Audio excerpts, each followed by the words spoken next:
وانت بتلعب مرموش فين؟ انا بلعبه شادو سترايكر. بحبه اكتر بكتير من هالاند، تحسه واد ذكي كده وحريف. التاني تحسه نازل بلطجه. بس بتقطع منه الكوره ازاي يعني؟ لا انسى بقى يا باشا. قطر قطر. بيفكرك بمين؟ هالاند؟ يوسف؟ طب صح ولا لا؟ ايوه. انت عارف انا كان نفسي اشوف انت ويوسف الدنيا كانت ماشيه بينكم ازاي زمان. اصل انتوا اكيد ما كنتوش بتلعبوا مع بعض يعني، ولا انتوا اختلفتوا على كبر ولا ايه؟ انا ويوسف اخوك عمرنا ما اتفقنا، ولو لقيتنا في يوم من الايام متفقين اعرف ان انا اكيد بعمل حاجه غلط. ولو بتسال بقى كانت ماشيه ازاي، يا نهار اسود، دب وخناقات وبوكسات ودم، كانت ليله سودة. يعني انت عايز تفهم انك كنت بتضرب يوسف؟ تضربه ازاي ده والنبي؟ حبيبي انا قلت لك ان انا بضربه. واحد مقاس رجله 48 ده يتضرب ازاي والنبي؟ كنت بشوف ايام. والله الحمد لله ان انا جيت متاخر. والله صح. بس عارف يا فارس، ساعات كده بقعد افكر الصح ان انا اطلع زيك ولا زي يوسف؟ والله اللي في عيله زي عيلتنا الاسهل انك تبقى زي يوسف، بس الاحسن انك تبقى نفسك. العب بمرموش وسيبك من هالاند. طب العب يا مرموش، العب.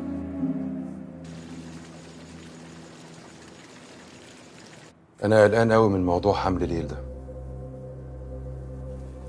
بدي افهم ايه المشكله بالنسبه للرؤيه انك تبقى مخلف عيلين او ثلاثه. أولاً هي فاهمة إن مفيش أي علاقة بيني وبين ليل، فلما تعرف بقى إن في بيبي هتهد الدنيا.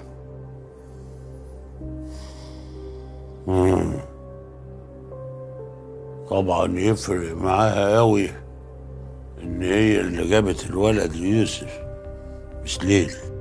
طبعا تفرق، وكل دي تفاصيل ممكن تقلبها علينا. احنا كلها كام شهر وهنبقى داخلين صفقة شرق آسيا. لو هي مش معانا مستحيل ناخدها، مستحيل. وساعتها هنرجع لنفس الانهيار اللي احنا كنا خايفين منه، وكل اللي عملناه من ساعة ما دخلت معانا هيروح هدر. واحنا لازم نحافظ عليها هاديه، لان دي لما بتغضب بتتحول لمجنونه. وعلى فكرة أنا باللي بعمله ده كله فأنا برضه بحاول أحافظ على وجود ليل. أنا مش عايز أخسرها، وهي ابتدت تزن إني أعلن جوازي منها وإني أطلق ليل، بس أنا بحاول أهدي الدنيا على قد ما أقدر. بس موضوع الحمل ده لو عرفته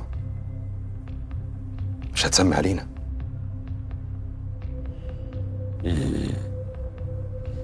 يبقى ده اسلم حل رغم مرارته.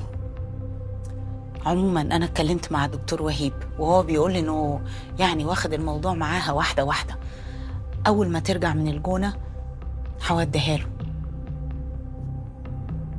وعلى فكره انا عجباني فكره السفريه دي قوي، يعني علشان لما يحصل اللي في بالنا نبقى نقول بقى ايه المسافه والطريق، يعني اثر عليها. هي فكرة كويسة جدا، بس أنا مش عايز ليل تتأذي يا ماما. حبيبي احلى حاجه فيك حنيتك، ما تخافش كل حاجه هتبقى تمام. طول ما أنت موجودة أنا عمري ما أخاف. امك دي تدير دول. تلمستك يا حبيبي. I told all this to the other officer. Which other officer? From Vallejo. تسلم ايديك يا حبيبتي. No, but it was right after the murder at the ده فيلم ايه ده؟ What did you tell this officer? زودياك.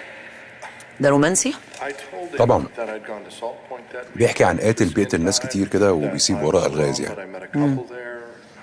وانت قاعد بتحل I had their الالغاز. names at home if you want. بالظبط. That would be great, Arthur. Lee. انا كمان What?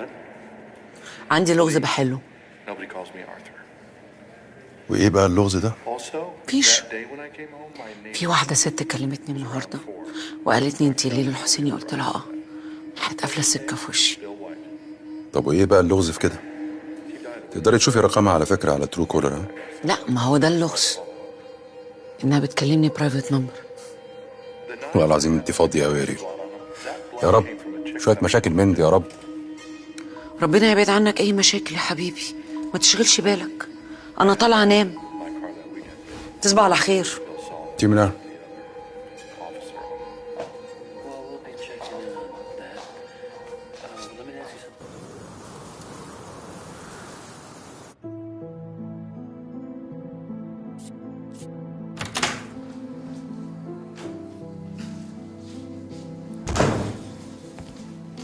ايه ده؟ انت كل ده لسه ما لبستيش؟ ينفع ما اجيش؟ هرمونات بقى. لا طبعا ما ينفعش، ليه؟ عشان ده ايفنت مهم للشركه وليا، وانت مراتي ولازم تبقي موجوده. بس انا مودي مش حلو يا فارس، وانا اصلا كارهه نفسي وانا بقول ان انا مودي مش حلو، عشان انت عارف ان دي مش شخصيتي الحقيقيه. ولما دي مش شخصيتك سايبه نفسك ليه للحاله دي؟ طب يعني انت بذمتك ينفع تخرج سمكه من الميه وتسالها ما بتعوميش ليه؟ ينفع تجيب عصفوره تحطها في علبه قد كده وتقول لها فرجينا بقى بتطير ازاي؟ ما ينفعش يا فارس. انا لو عايشه حياتي، انا حياتي اللي شبهي، هبقى زي ما انت عارفني ومتعود عليا. طب بذمتك ينفع راجل محترم زي كده وكبير اروح اسال عصفوره انت ما بتطيريش ليه؟ ولا اتكلم مع سمك اقول لها ما بتعوميش ليه؟ يرضيكي؟ وبعدين يا بنتي، هو احنا مش قعدنا واتناقشنا واتفقنا على حاجات معينه؟ ومش قلنا ان احنا مسافرين بكره عشان نفك الدنيا؟ بتعملي كده ليه؟ عشان دي كلها مسكنات يا فارس، كلها مسكنات، وانا عايزه حل حقيقي. انا تعبت.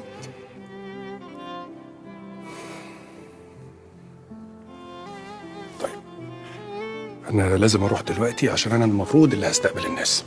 انا هخلي حد من السواقين يجيبك. هستناكي. استنى اظبط القميص، هتقف ابقى شده كده وشد البليزر.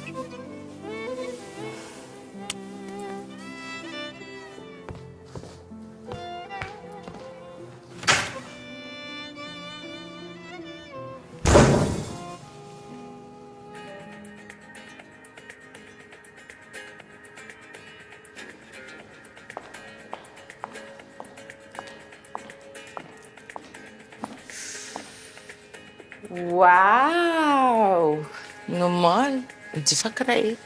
مش فاكرة حاجة، منافستك دايما صعبة. ما هو لازم لما يشوفني النهارده ويبص على ام بناته يعرف الفرق. بس على فكرة هي مراته حلوة. انت اتخبلتي في مخك؟ مش قصدي والله، انت اكيد احلى طبعا. والله ما كنتش اعرف. بكره الايجو بتاعك ده. على فكرة بقى تو different styles اصلا. كريمان اعقلي يا حبيبتي، مفيش زي روكا يا ماما. ولا في اي ستايل. خلاص انا هسبقك، حصليني مع خالد. اوكي.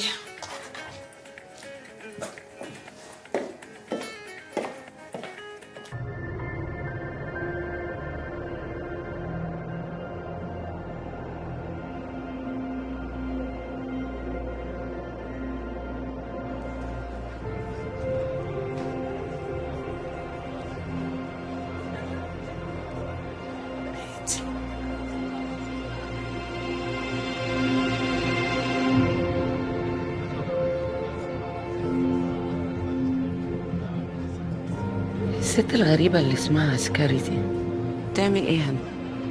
لا، ما هو احنا بنعزم ناس كتير قوي بيكونوا موجودين في دايرة الخصوم عادي يعني. عالم البيزنس ده في كل حاجة. اكيد. انت قدر يا حبيبي. ما جبتش صاحبتك ليه؟ شادين شويه. مجنونة دي ولا ايه؟ هي طول ان حازم ابو العزم يبقى معجب بيها بقرص عليها شوية. هعمل كده. زينة، تعالي ده انا حاجز لك ده. بقول لك يا زينة، مش ناوية بقى تفكك من يوسف تشتغلي معايا؟ مش لما تبقى تيجي بس الأول كده يبقى عندك شغل؟ عموما أوعدك فكر انت بس تلتزم تلاقيني معاك على طول. التزم؟ اما نشوف. بقول لك ايه، انا هروح اسلم على الضيوف شوية وهرجع لك على طول.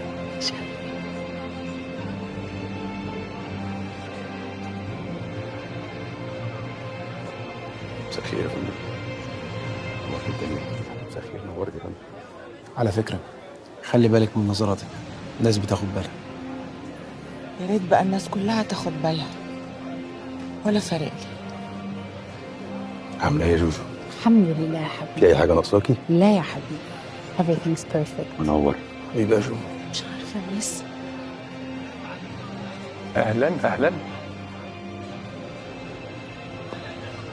ما كنتش متوقع انك هتيجي. وليش توقعك هيك؟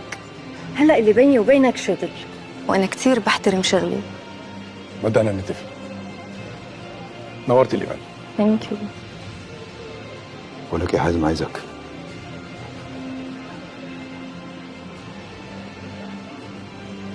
بقول لك يا حازم، بس من غير ما تبص على طول. شايف الراجل اللي هناك ده اللي شعره ابيض اللي قاعد في الترابيزه اللي في نص القاعه؟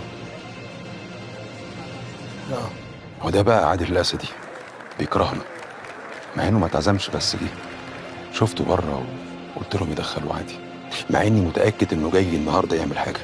عايزك تركز معاه لان اكيد في سبب لوجوده ده. اي لقطه يعملها الراجل ده يمشي على طول. ناوي على ايه؟ أهم ناس في البلد، صحافة. أنا مش لازم أضيع الفرصة دي من إيدي. ازاي بقى؟ أسرار العيلة دي كلها عندي. عندك مثلا البيه اللي نافش ريشه ده، متجوز رؤية العسكري في السر وبتصرف عليه هو وأهله. ولا فارس اللي عامل فيها طيب، مقرطس مراته ومقضيها مع فرح الحسين اللي كانت معاه في ألمانيا. مش دي برضو اخت مرات يوسف؟ مش بقول لك فضايح. فكرت بقى في رد فعلهم؟ وهيعملوا فيا ايه اكتر من اللي عملوه؟ انا على اخر السنه هتحبس وبسببهم ما بقتش فارقه معايا.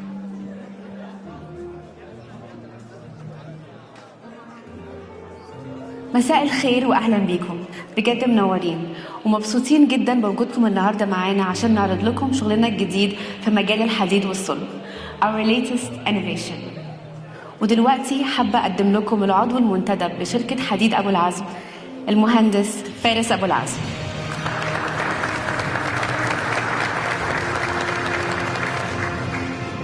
انا حاسس ان احنا هنقدم مهرجان الجونه. والله شويه هتلاقي تامر حبيب داخل علينا. مساء الخير، شرفتونا ونورتونا ونورتوا ايفنت ابو العزم جروب.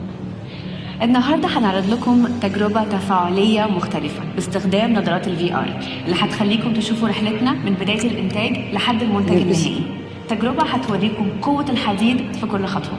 المنتج ده هيرفع قيمة السوق المصري، هيفرق بشكل كبير في التصدير وبالتالي في كل الصناعات اللي بتعتمد على الحديد. ودلوقتي يا ريت الكل يلبس النظارات اللي قدامكم ويستمتع بالفيديو.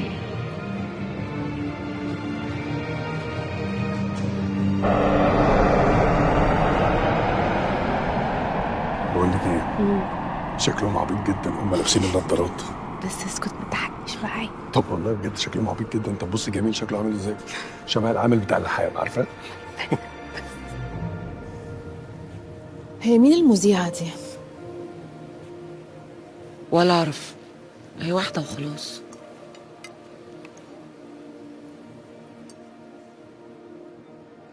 يا ليل، ايه ده؟ ايه يا حبيبتي؟ انتي اتأخرتي ليه؟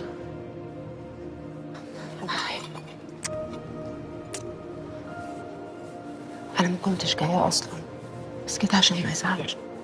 صح كده. مين البنت اللي على الستيج دي؟ والله ما أعرف، بس أكيد مذيعة يعني. ده مش حاسس بوجودي خالص. يمكن لسه ما شافكيش. شكرا ليكم، واعتقد ان بعد الفيديو ده قدرنا ناخد فكره كويسه عن المرحله اللي جايه في شركه حديد ابو العزم.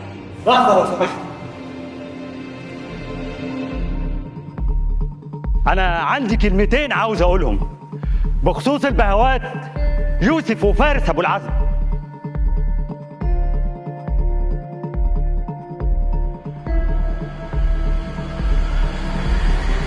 انا كنت سامع ان شركه ابو العزم بتمر بازمه كبيره قوي الفتره اللي فاتت. يا ترى ايه السر اللي خلاكم فجاه بقى عندكم النشاط الضخم ده؟ ايفنتات ومنتجات جديده، ولا هو في شريك جديد دخل الشركه ومش عايزين تعرفوا التمويل ده جاي منين؟ انا حابب اقول استاذ عادل، منورنا طبعا، بس اسمح لي ان انا اقطعك. بس انا حابب اتكلم. مش من حقك.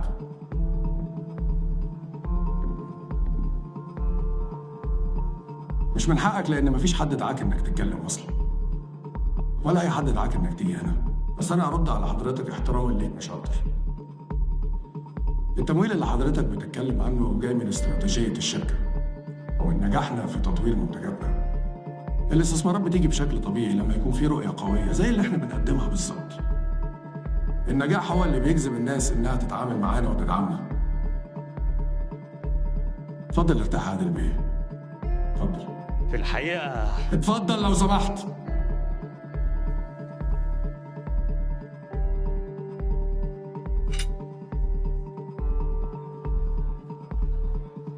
استاذ عادل، بعد اذن حضرتك احنا مش حابين وجودك هنا. يا ابني انت مش عارف انت بتتكلم مع مين؟ لا انا عارف كويس انا بتكلم مع مين. السؤال هنا بقى، انت عارف انت بتتكلم مع مين؟ انا اسمي حازم ابو العزم. انا هقعد وراقب وجودك. يا ريت تسيب المكان في اسرع وقت بدل ما نادي الامن يبقى شكلنا مش لطيف.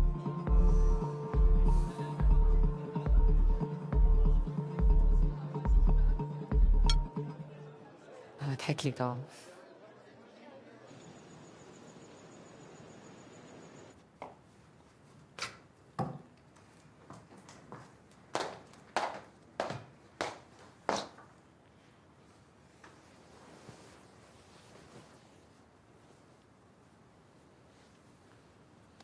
هي دي صور الايفنت؟ نزلوها على الاكونت بتاع الشركه. الست البلوندايه دي غريبه قوي. انا ما بقتش فاهمه هي صاحبتكم ولا عدوتكم ولا ايه بالظبط. ايه مالها؟ مش عارفه، طول الايفنت يعني كانت عماله بتبص لي بصات غريبه. ما هو في ناس كده بتحب تبحلق في اللي حواليها. ايوه يعني هي عدوتكم ليه بتعزموها؟ هي مش عدوتنا احنا تحديدا، هي بس منافس غتت للشركه، زي عادل الاسدي ده اللي انت شفتيه كان واقف عمال يقلل. ما هو زيه زيها برضه، بس برضه عزمناه، وهم كمان بيعزمونا في المناسبات بتاعتهم. فهمت الفكره؟ فهمت، انت ادرى. بس على فكره انت بقول لك يا ليل، احنا بكره ورانا سفر الصبح بدري وانا تعبان قوي ومرهق. تصبح على خير.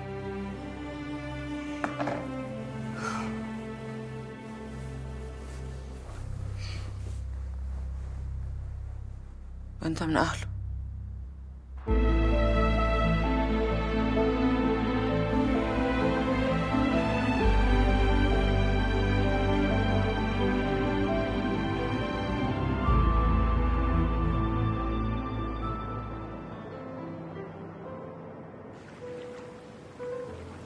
يعني ايه كلنا هناكل وانت مش هتاكلي؟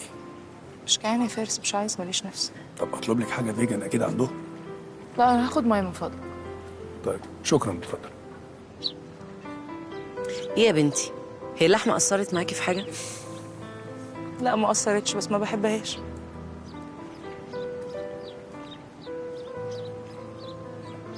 بس انا كنت فاكره ان الجو هنا هيبقى برد.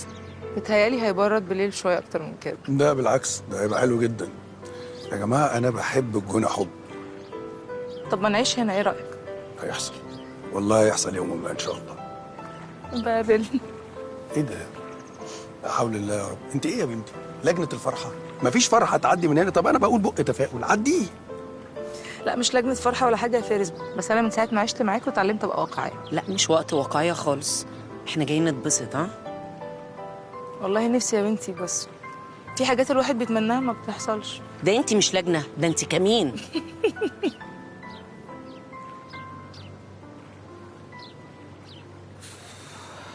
بقول لك الموضوع شكله ملل. يلا يلا نقوم نتمشى لغايه الاكل ما يجي. يلا حبيبتي. اقعد احسن، مش لازم. ايه يا فارس، مالها نهى؟ والله تعباني جدا، قلب وشها على طول مش عايزه تفك. اقول لك على حاجه، كلنا مخلوقين من طين الا نهى، مخلوقه من هرمونات. والله ما كانتش كده يا يوسف. يا سيدي بكره تتعود وتبقى زي ليل. انا لا عايزها تبقى زي ليل ولا عايزها تبقى زي نهى دي. خلاص يبقى افصل لك واحده بقى على مزاجك واعمل زي. لا لا يا عم، انا ما اقدرش اعمل زيك يا عم. انت عاجبك جو السسبنس اللي انت فيه ده، براحتك فرفش انبسط. انا لا. والله مش كده خالص يا فارس، بس ساعات في حاجات كده الواحد بيضطر ان هو يعملها. بص يا فارس، احنا اتولدنا لقينا نفسنا في عيله ليها عالم خاص. العالم ده ليه قوانين. القوانين دي بقى سواء عجبتك ولا ما عجبتكش لازم تلتزم بيها وتنفذها عشان تحافظ على نفسك وتحافظ عليها. قوانين كلها زباله. والله يا يوسف قوانين كلها زباله، لا فيها قلب ولا رحمه ولا ضمير. انا عن نفسي مش مضطر اتعامل معاها. انت عيشتك في المانيا غيرتك خالص. اكيد، بس انا من الاول كده وانت عارف انا غيرك يا يوسف، وانت اضرب نفسك. بص يا فارس، انا اكتر واحد في العيله دي بيحاول يعمل توازن ما بين اني اكون كبير عيله ابو العزم ان انا افضل بني ادم. دي حاجه صعبه جدا على فكره، مش سهله. مش حاجه صعبه، اللي انت بتقوله ده بس مسكنات عشان تسكت ضميرك لما يصدعك، مش اكتر. لا يا ابني، ولا انت فاهم اي حاجه. احسن، انا عايز افضل كده احسن لي، مش عايز افهم اي حاجه. بقول لك ايه، مش عايز تتكلم في موضوع التيتانيوم ده يا يوسف. صدقني انا دارس الموضوع كويس قوي، هيفرق معانا في الكواليتي وهيفتح لنا اسواق جديده. فارس يا حبيبي، احنا في اجازه يا حبيبي، الله يخليك. مش وقت الكلام في الموضوع ده. بعدين الموضوع ده اصلا مش داخل دماغي ولا متحمس له. نتكلم فيه بعدين.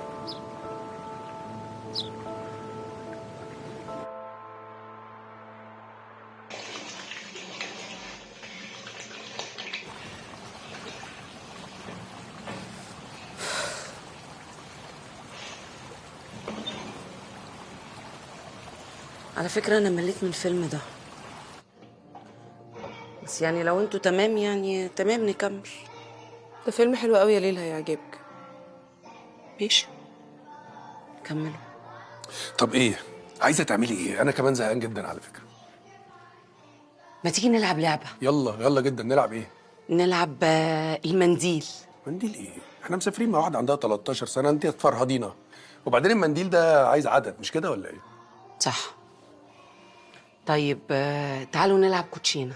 حلوه، رايقه وحلوه وجميله وباحترامنا. يلا. والله انتوا اللي فايقين ورايقين. بذمتك فيكي نفس تعملي اي حاجه بعد اليوم ده؟ يا حبيبتي احنا جايين ننبسط، احنا في رحله. في ايه يا حبيبتي؟ عايزه ايه؟ عامله دوشه كده ليه؟ طب تعالوا نلعب افلام. يلا يلا، دي سهله بقى ومحدش يتلكك، سهله وجميله وزهقانين يا جماعه. يا جماعه افلام ايه اللي انتوا بتتكلموا عنها دي؟ لا حلوه فكره الافلام، بس ممكن نخليها بكره. واحده مني بكره نلعب افلام وكل اللي انت عايزاه. انا عن نفسي فصلت وهطلع انام، مش هكمل الفيلم لحد. صباح ولا خير. طب ايه، اجي ولا ايه؟ براحتك يا فارس. ما دام فيها براحتك بقى يبقى انا استاذن احسن يعني واريح. سلام، فهضطر اطلع. تصبحوا على خير. وانت من اهله.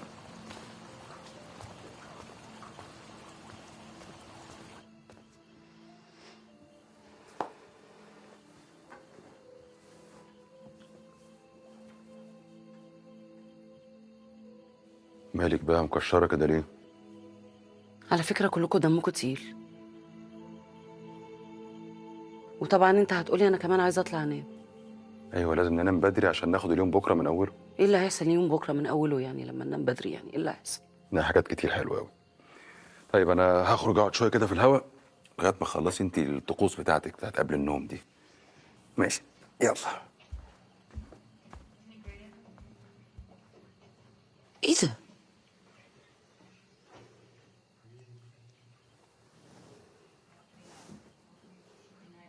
دمه كتير.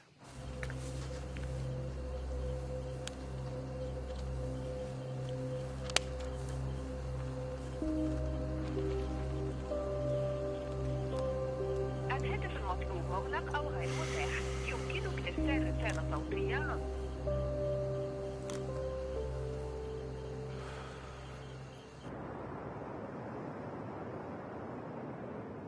يلا يا جماعه الفطار جاهز. يلا. تسلم ايدك يا ليل، الاكل شكله يجنن، بس انا معلش ما بعرفش اكل من غير ما اشرب قهوه الاول. براحتك يا حبيبتي، اعملي اللي انت عايزاه. اتفضلي. شكرا. رايح فين؟ روح لجارنا دكتور عبد العظيم، بس اسلم عليه بسرعه واجي. طيب افطر الاول بعد كده روح له. ماشي. يلا. عايز بطاطس؟ لا لا لا لا كده. سبعة والفول ده. احلى تحويجه فول ممكن اي حد ياكلها. عجبك يا قلبي؟ ديكي طبعا. الهنا والشفا. يا ساتر يا ساتر على الافوره. ده انت بتدلع دلع يا يوسف، والله العظيم المدام مدلعك قوي. احسدنا بقى. ايه يا ست انت، ما تدلعي الراجل شويه. كفايه يعني حماتي مدلعي، هندلعه احنا الاثنين. يا حول الله يا رب. طب بذمتكم انا راضي ضميركم، لجنه ولا مش لجنه؟ فارس والله العظيم لو قلتها مره كمان هقفش بجد. هو انت كده فكه؟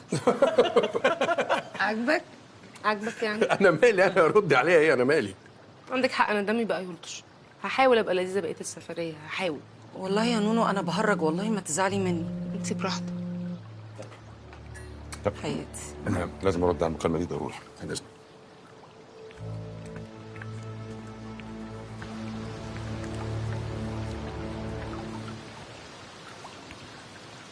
انت فين؟ وازاي مختفيه كل ده؟ وانت فارق لك قوي تلاقي مراتك مدلعاك ولازقالك. مفيش الكلام ده. انا هموت واعرف تليفوني كان مقفول ليه. عادي يعني، ممكن يكون فصل شحن. قول لي انت اخبارك ايه ومراتك والكواليتي تايم؟ لا كواليتي تايم ولا حاجه. انا اصلا قاعد زهقان. ويا ترى عملت ايه بالليل؟ وبناتك مبسوطين؟ البنات مبسوطين جدا. طب والله كويس.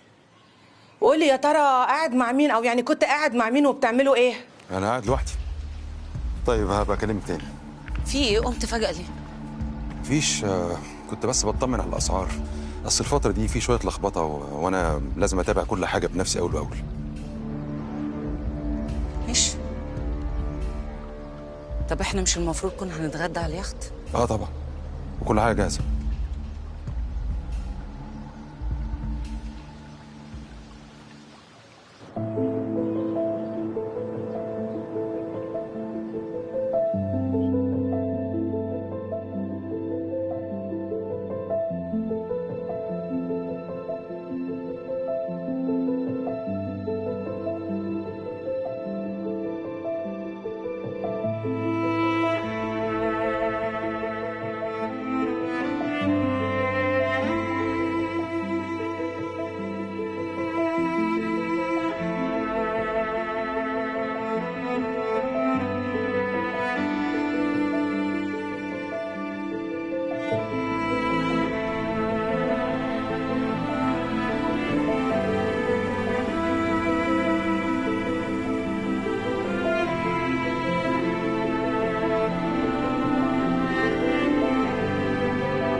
على فكره الكتاب اللي بيقراه يوسف ده حلو قوي، انا قريته قبل كده.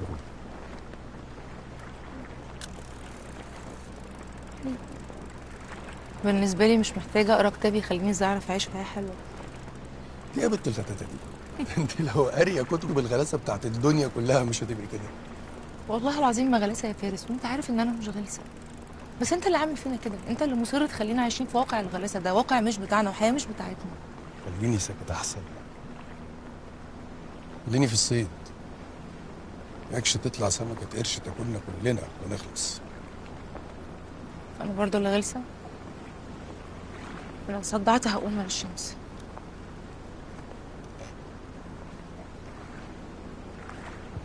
رايحه فين؟ تعبت من الشمس، رايح جوه شويه.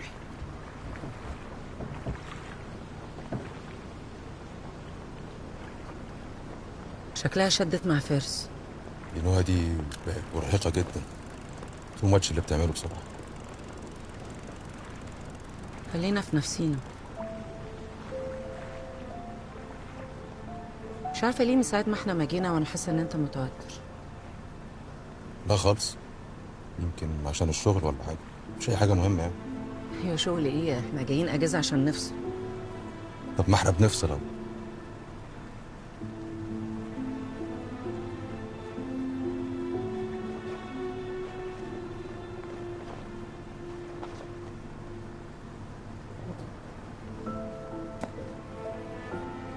يوسف انت بتحبني؟ اكيد.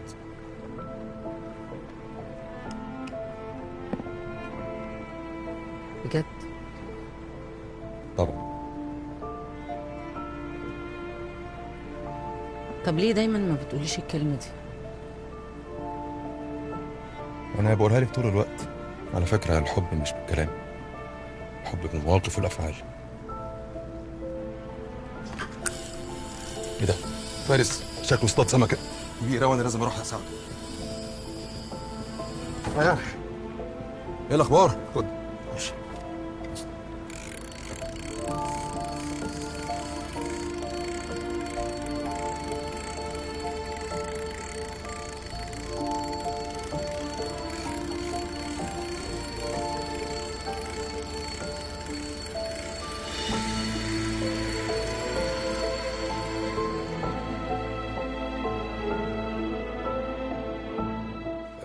أنثى مش أنثى ست.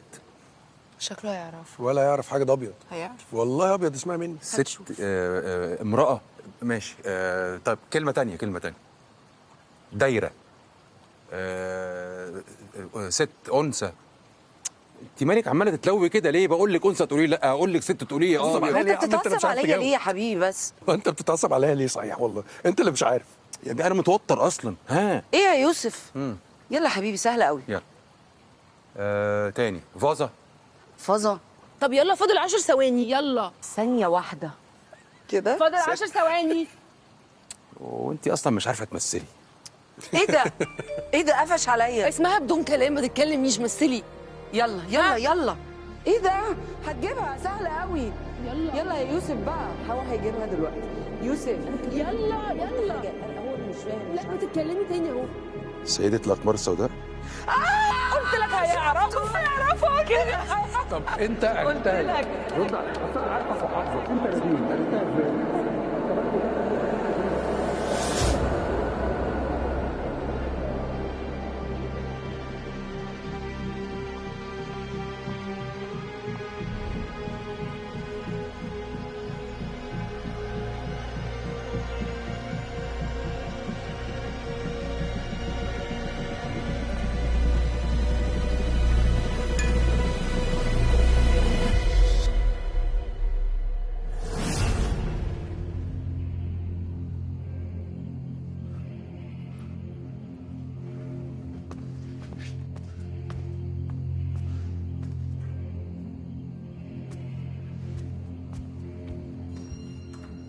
يوسف يوسف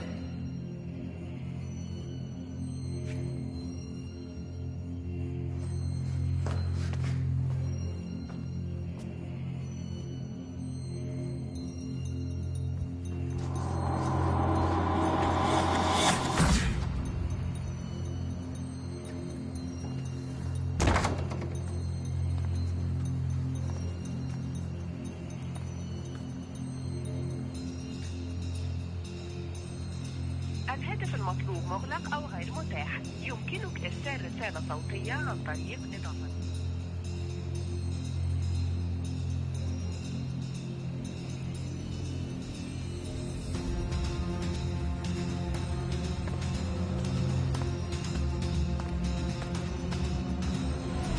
اتجننت يا رؤية؟ انت ايه اللي يجيبك ورايا؟ علشان اتاكد انك كذاب وان حكايه علاقتك بيها مش حلوه وان كل واحد في حاله. دي افلام عربي، بس الافلام دي تمثلوها لبعض يا حبيبي مش عليا. خدت الفيلا دي ازاي؟ اجرتها. دكتور عبد العزيز ما بيأجرش. كل حاجه ليها ثمنها. يا رؤية اللي بتعمليه ده خطر. اصرارك ان انا اجيلك دلوقتي وتهديدك ليا معناه ان انت نسيتي كل الاتفاقات اللي بيننا. بالعكس انا فاكره كل اتفاقاتنا، اولهم نبقى فار وصادقين مع بعض وما نخبيش حاجه. انت من الاول مفهمني ان علاقتك بالزفته دي انها ام العيال وبس. العيال اللي بتكذب وبتقول ان هم معاك، هم طبعا مش معاك. هيجوا ازاي وانت جاي هنا تعمل لي معاها هانيمون؟ بص يا رؤية، لا ده المكان ولا الوقت المناسب اللي هنتكلم فيه. خلي بقى كلامنا لما نرجع بيتنا. انا بكره الصبح عايز اصحى ما الاقيكيش موجوده هنا، انت فاهمه ولا لا؟ الكلام ده ليا؟ ايوه ليكي يا روكا. تمام. وهيتنفذ. اكيد لا، وانا قاعده على قلبك وقلبها. وطي صوتك. دنيا بالليل وانت صوتك عالي. مش فارقني خالص. يا ريت تسمع، يا ريت تسمع وتعرف ونخلص. انا بقى زهقت. رؤية انا ما قصرتش معاكي في اي حاجه، لا في علاقتي بيكي ولا في علاقتي بابني، ولا حتى في الوعود اللي لسه اجلها ما جاش. ليه بقى مصممه تحطي علاقتنا في طريق المشاكل؟ انا زهقت بقى من العيشه دي. مش رؤية العسكري اللي تعيش في الدرع يا يوسف. فوق يوسف. ليه؟ ما يهمنيش ومش فارق لي خالص. ولو الوضع هيفضل كده انا عايزه اطلق يا يوسف، عايزه اطلق.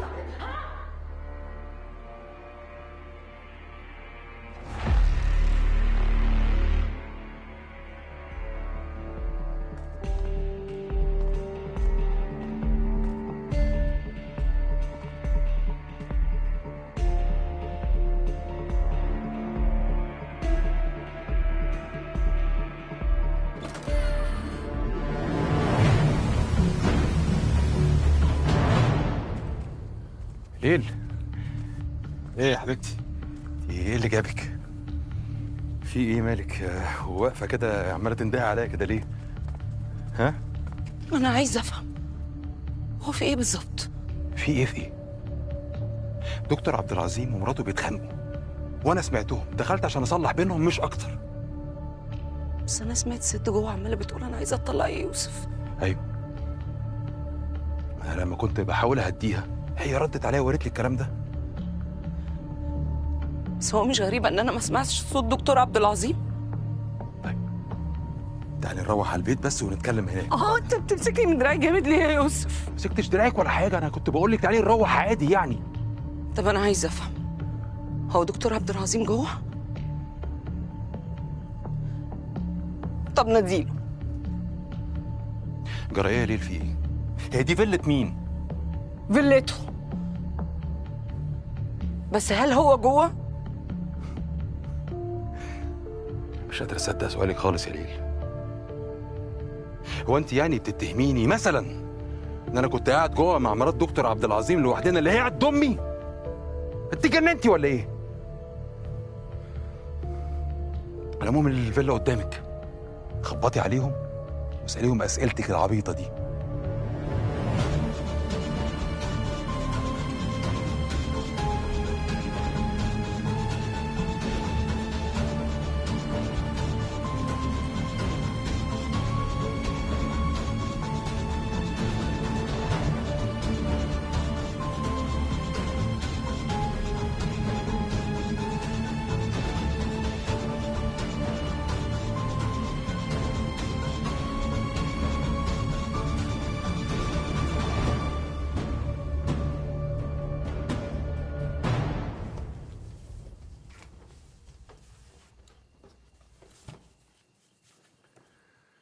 اموت واعرف بتعمليها ازاي؟ قلبة وش من تحت لفوق، الله اكبر عليكي. انكد على الناس يعني؟ لا ازاي؟ نكدي عليا انا؟ فارس انا مش طايقه نفسي.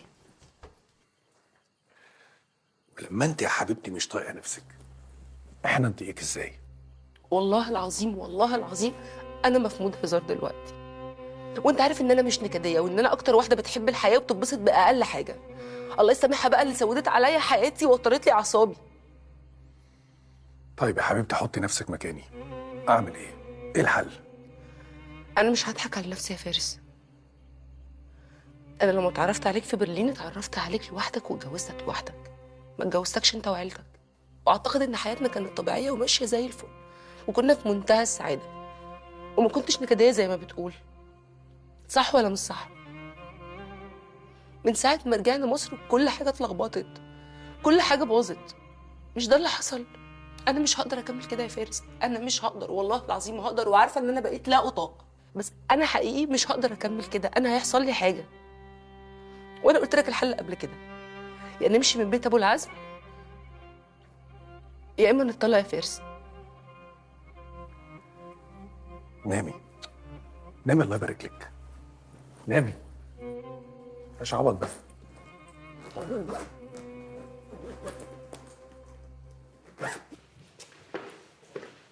يعني ايه؟ اكدت مخرص؟ انا ما قلتش كده على فكره. على فكره انا ما عنديش اي مشكله انك يكون عندك سؤال او اي استفسار عن اي حاجه ملخبطاكي او مضايقاكي، بس يكون في اطار العقل، يكون في منطق. انا هنام بقى عشان الساعه 7 الصبح هنقوم على سفر. تصبح على خير. بلاش بقى تطلعي عليا هرموناتك. هرموناتي؟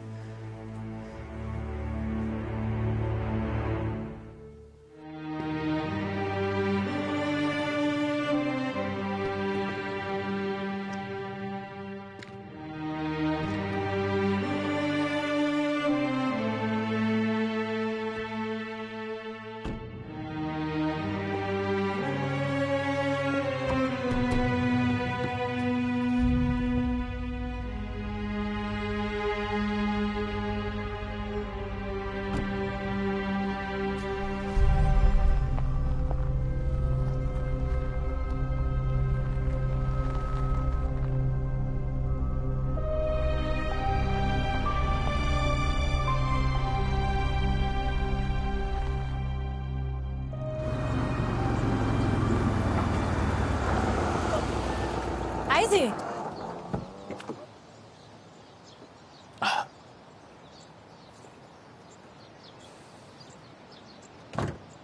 هو انت يعني ايه بالك 3 ايام ما بترديش عليا؟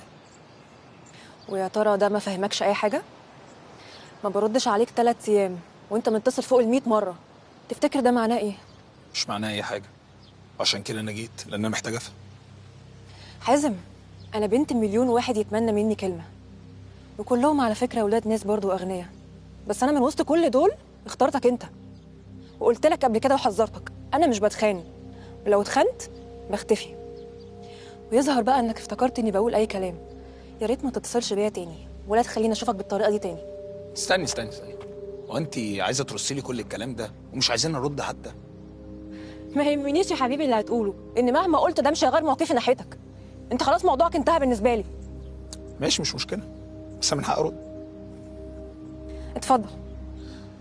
كل موضوع يا انجي ان انا كنت عايز افهم، الفضول كان قاتلني بصراحه. انا بخونك، بس انت ليكي الشرف اصلا ان انت في علاقه مع حازم ابو العزم اللي زيك يا حبيبتي، بيصلي ركعتين حمد وشكر كل يوم ان هو يعرفني. واحب اقول لك في 60 داهيه تروحي ويجي 1000 من عينتك. مع السلامه يا انجي.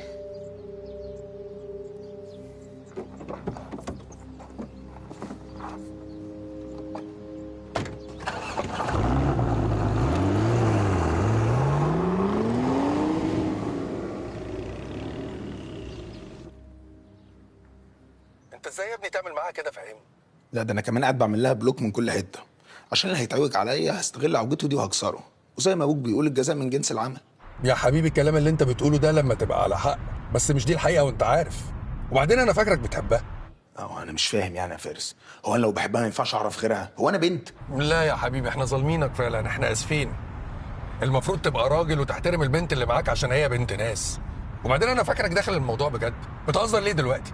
انت بتكلمني ومستنيني اقول لك برافو يا دكر كمل ولا ايه؟ طب وش معنى يوسف؟ يبقى انت مكلم بقى النمره الغلط. روح يا حبيبي كلم يوسف، هو هيريحك في الموضوع ده.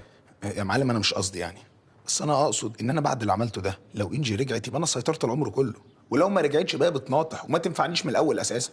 كل الكلام اللي انت عمال تقوله ده بالنسبه لي اي كلام. انت لو بتحبها بجد يبقى تحترمها وتطمنها، مش الهبل اللي انت عمال تقوله ده. حازم، انا لما ارجع ليها كلام تاني معاك، سامعني؟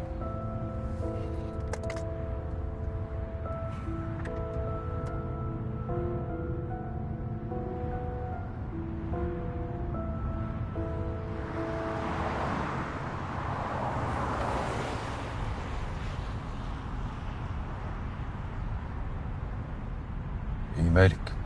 ساكتة كده ليه؟ عادي، مفيش حاجه. لا مش عادي خالص. وايه يعني المبرر اللي يخليكي تبقي قلبة وشك كده؟ ايه اللي حصل يعني؟ اكيد هرمونات. طب يبقى لو على الهرمونات بقى يبقى الف سلام عليكي.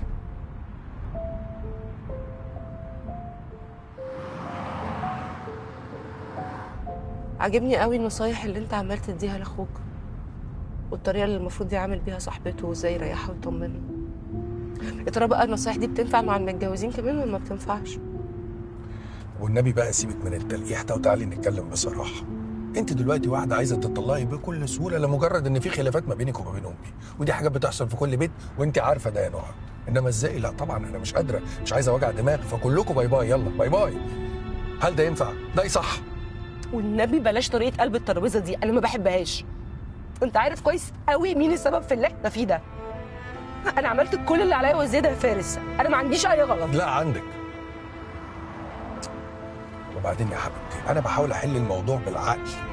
انا عارف انه كده كده هيتحل في يوم من الايام، وعارف ان احنا هنمشي من البيت بس مش دلوقتي. ولو عايزه تطلعي نفسك تمام اسالي نفسك سؤال واحد بس، اشمعنى علاقه ليل بامي علاقه كويسه وطبيعيه؟ اشمعنى يا نهى؟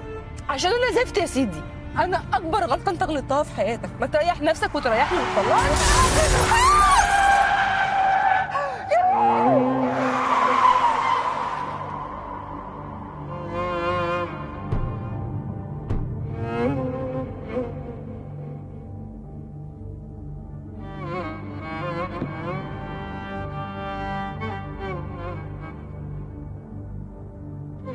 Thank you.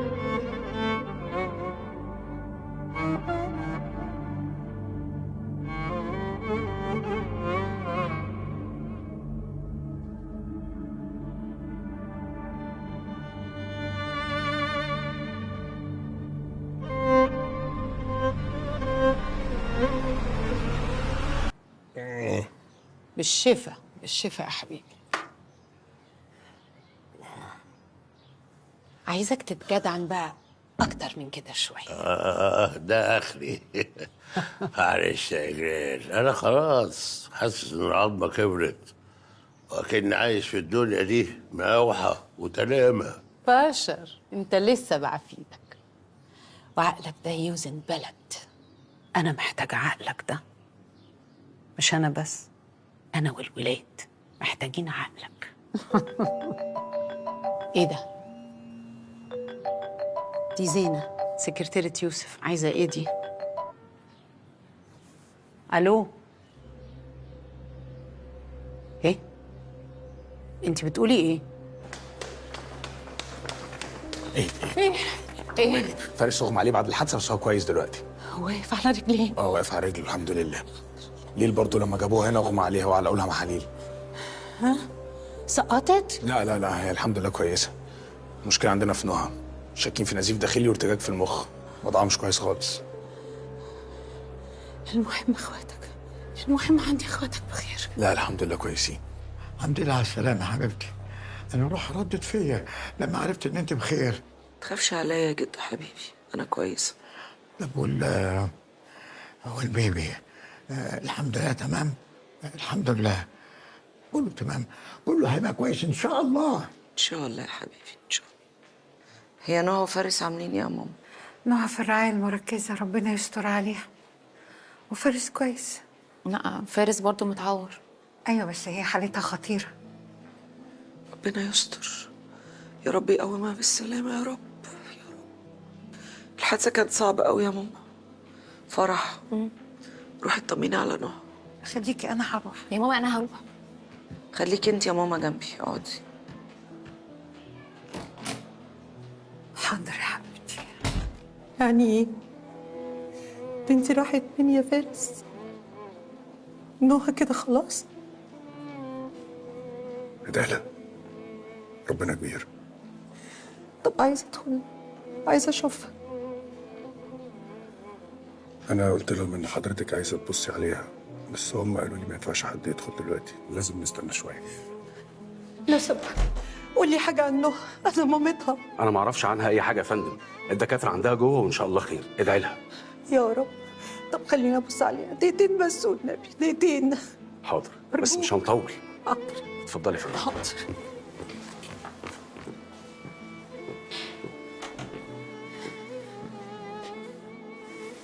قلبي معاك.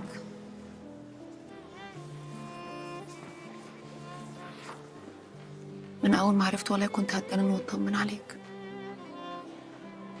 متأكد يا فرح؟ ربنا يطمنك على نوع إن شاء الله خير. ادعي لها إن الليلة دي تعدي على خير، ده مهم أوي.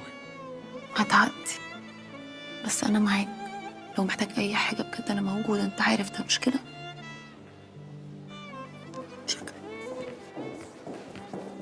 فارس حبيبي حبيبي، الحمد لله الحمد لله. انت كويس يا حبيبي؟ انت كويس؟ الحمد لله. الف حمد وشكر، الف حمد وشكر. ازيك يا فرح؟ الحمد لله، الحمد لله على سلامة فارس. طمن بس على فارس وبعدين اروح اشوف ليلى. ايه اللي حصل؟ ايه اللي حصل؟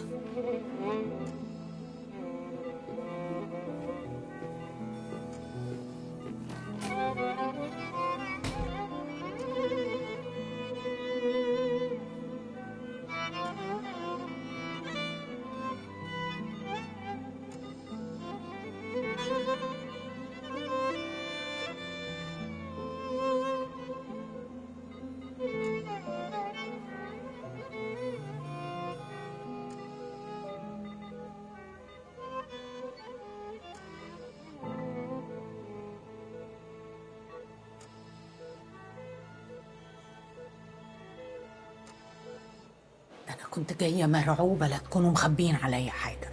الحمد لله. بس ليه الباقية اللي حالتها كانت صعبة قوي وجالها هبوط. كنتش عارف بقى ادخل مع نوع فارس ولا اشيل اللي وقعت مني فجأة دي، الوضع كان صعب قوي. حبيبي أنا أهم حاجة عندي أنت وأخوك. بس يا سلام لو كانت عملتها وخلصتنا، احنا كنا في المستشفى اهو. يلا. وعلى فكرة نهى واضح انها هتودع. يا ماما ما تقوليش كده، ربنا يقومها بالسلامه. هي يا حبيبي هو انا اللي احييها ولا اموتها؟ هي ونصيبها بقى. انا بقول الكلام ده على اللي سمعته. وبعدين مش بتقولوا ان الدكاتره مش بيطمنوكوا؟ بقول لك ايه، تعالى نخش لمراتك. معلش يا ماما، ادخلي لها انت وانا اروح الحسابات. طيب.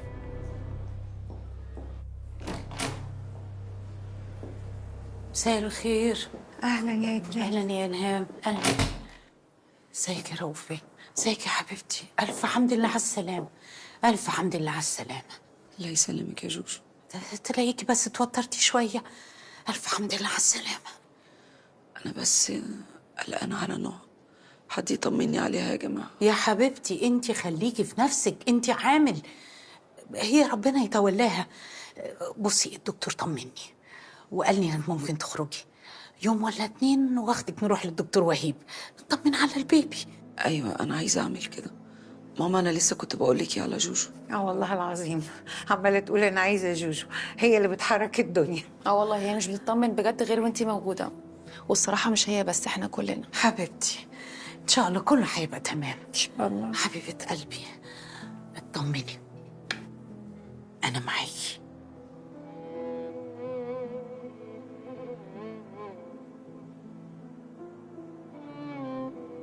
ان شاء الله خير، كله هيعدي. انا السبب يا حازم، انا السبب. انت السبب في ايه؟ انت ذنبك ايه؟ هي كانت بتتخانق معايا. ايوه بس ده ايه علاقته بالحادثه؟ عربيه وجت خبطتك من الجنب، هتعمل لها ايه يعني؟ يا فارس ما تشيلش نفسك حاجات انت ما عملتهاش. انا خايف يكون اللي حصل قبل الحادثه اخر كلام ما بيننا. كان نفسي فوق وترجع حل كل المشاكل زي ما هي عايزه. والله ان شاء الله كل حاجه هتتحل وهترجع لك احسن من الاول زي ما انت عايز. يا رب. مش عارف لما ادم بيسالني عنها ولا ايه.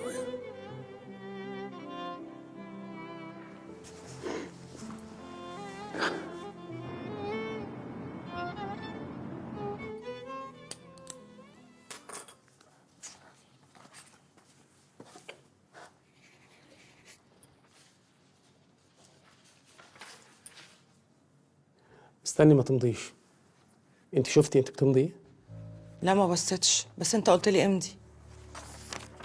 ده نموذج توكيل، حطيته وسط الورق مخصوص عشان اعرف انت مركزه ولا لا. وليه كل ده؟ عشان تفوقي. مش دي رؤية اللي انا اعرفها. انت كده مسحوله زياده عن اللزوم. يوسف ده جوزي وابو ابني وبحبه، مش بزنس. دي حياتي يا خالد، وانت حافظني وعارفني لما بحب. ده مش معناه ان احنا ندمر شغلنا. انت مسؤولياتك مش قليله.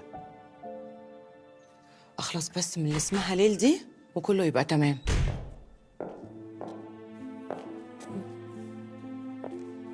هاي، ازيك يا خالد؟ تمام يا حبيبتي، كله تمام. مالك؟ احنا اتفقنا تسيبي امريكا وتيجي مصر تقعدي فيها وتشيلي معايا، مش تقضيها لي حفلات زفت دي جي وسهرات وكلام فاضي. في بزنس هنا لازم تفوقي له.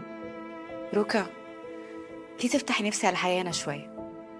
خديني واحده واحده ممكن؟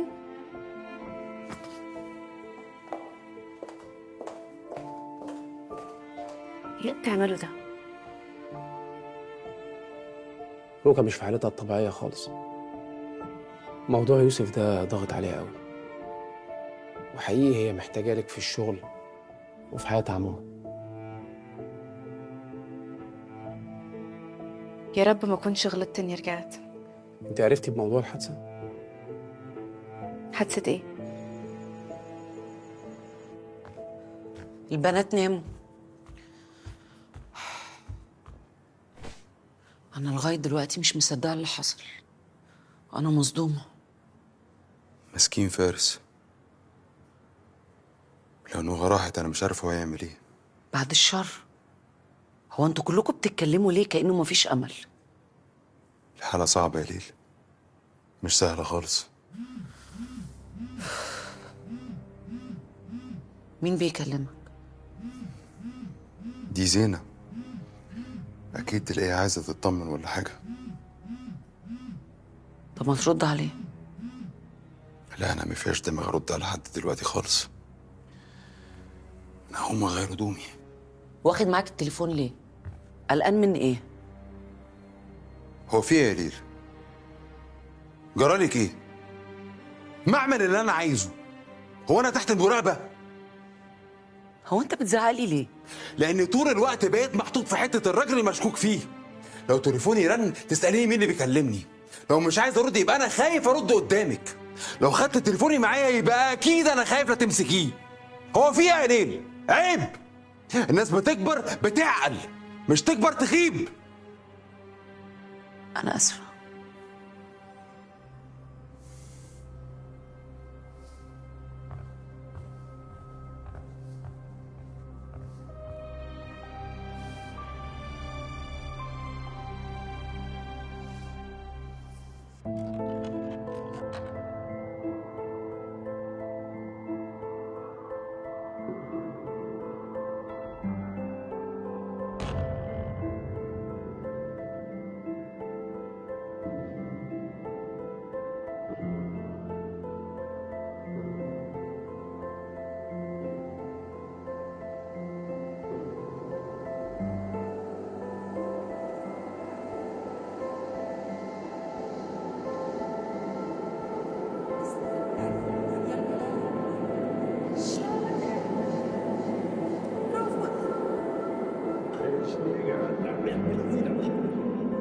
فارس لسه واكل هناك.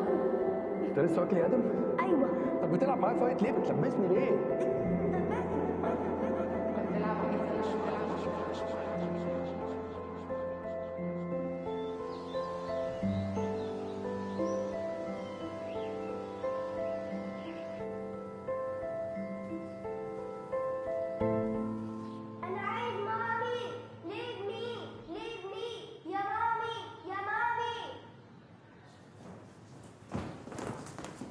She's not here, Adam.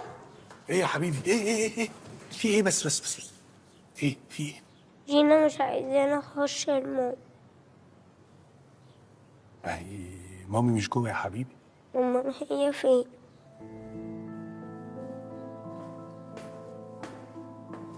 بص يا ادم، مامي مسافره كام يوم وهترجع تاني، عندها شغل. بعدين يا حبيبي انا معاك، صح؟ يلا، عندنا ميعاد مدرسه هنتاخر عليه، وانا اللي هلبسك بنفسي. عسل كده؟ يلا اركب اوبا، يلا.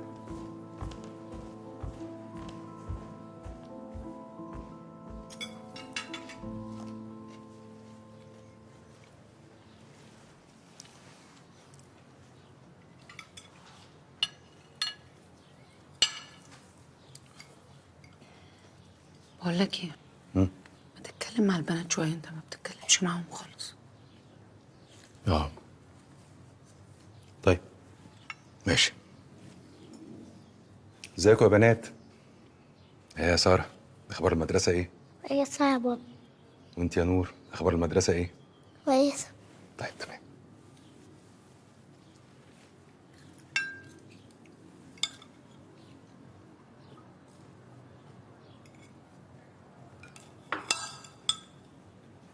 يلا اغسلوا ايديكوا يلا عشان في مدرسه.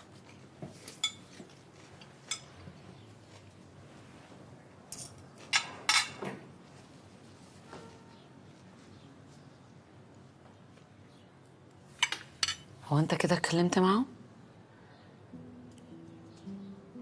ما انت كنت عايزاني اقول ايه اكتر من كده؟ عموما انا لازم امشي عشان عندي مواعيد بدري.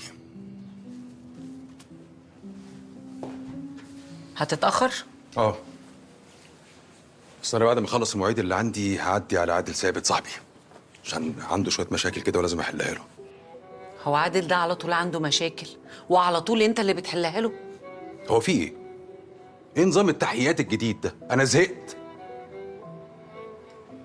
على العموم عادل ده صاحبي من ايام المدرسه، والمفروض ان انا اكون واقف جنبه لما يكون محتاجني. سلام.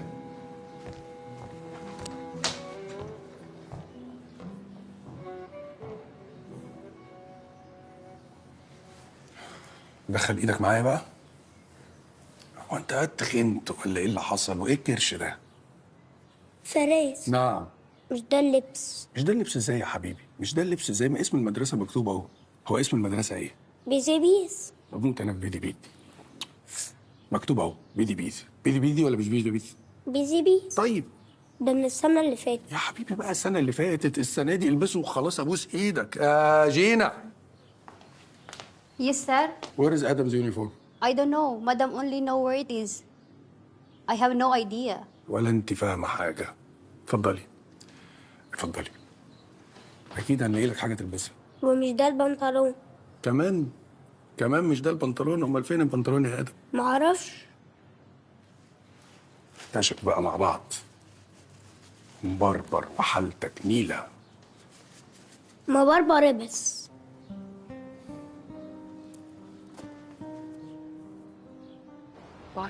باي.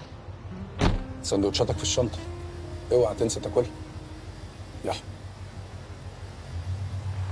واحده واحده حماده في الطريق والنبي.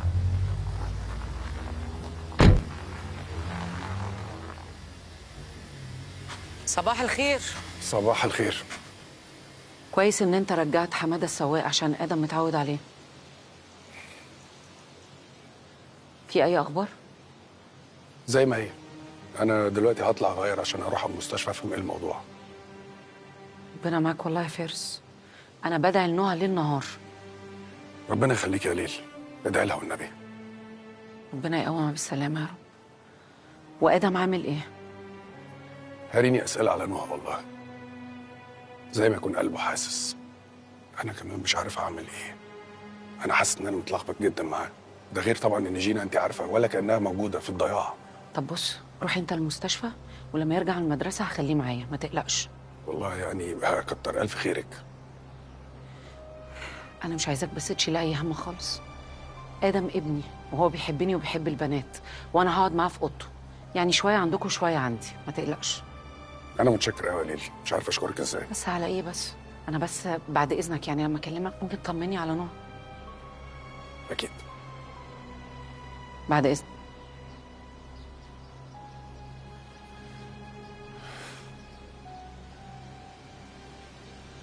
طب وعملتوا ايه في ميعاد الدكتور وهيب؟ مفيش يا ماما، اخرت الميعاد ل8. انا قاعده بادم عشان فارس في المستشفى. وانا بجد فارس صعبان عليا قوي. تحسيه كده قاعد محتاس مش عارف يعمل ايه. يا ليل، هو انت يا بنتي ناقصه تشيلي هم؟ ايه يا ماما اللي انت بتقوليه ده؟ ما تزعلينيش منك يا حبيبتي، ده طفل صغير. يا حبيبتي انا قصدي انك حامل، والفتره اللي فاتت دي انت ضغطتي فيها كتير، ده قصدي مش اكتر. طب بصي يا ليلى، ممكن ابات معاكي اليومين دول اساعدك لو عايزه. يا ريت والله. ايه الهبل ده؟ هو احنا طالعين رحله؟ هو في ايه يا ماما؟ هو انا كل ما هقطع هتهبي في وشي كده؟ هو ده طبيعي؟ مالك؟ في صحيح يا ماما، انا محتاجاه اليومين دول معايا. اللي تشوفه.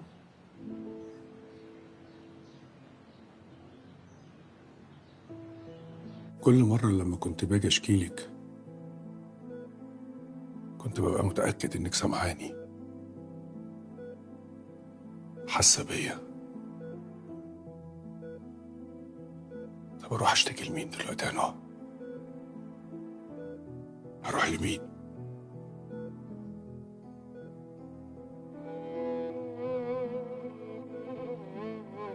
كنتش متخيل اني من غيرك هبقى تايه كده.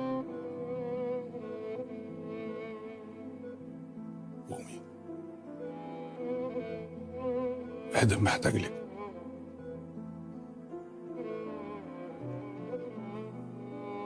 خلاص فهمتك، عرفت قيمتك. أرجوكي ما تخليهاش متأخرة.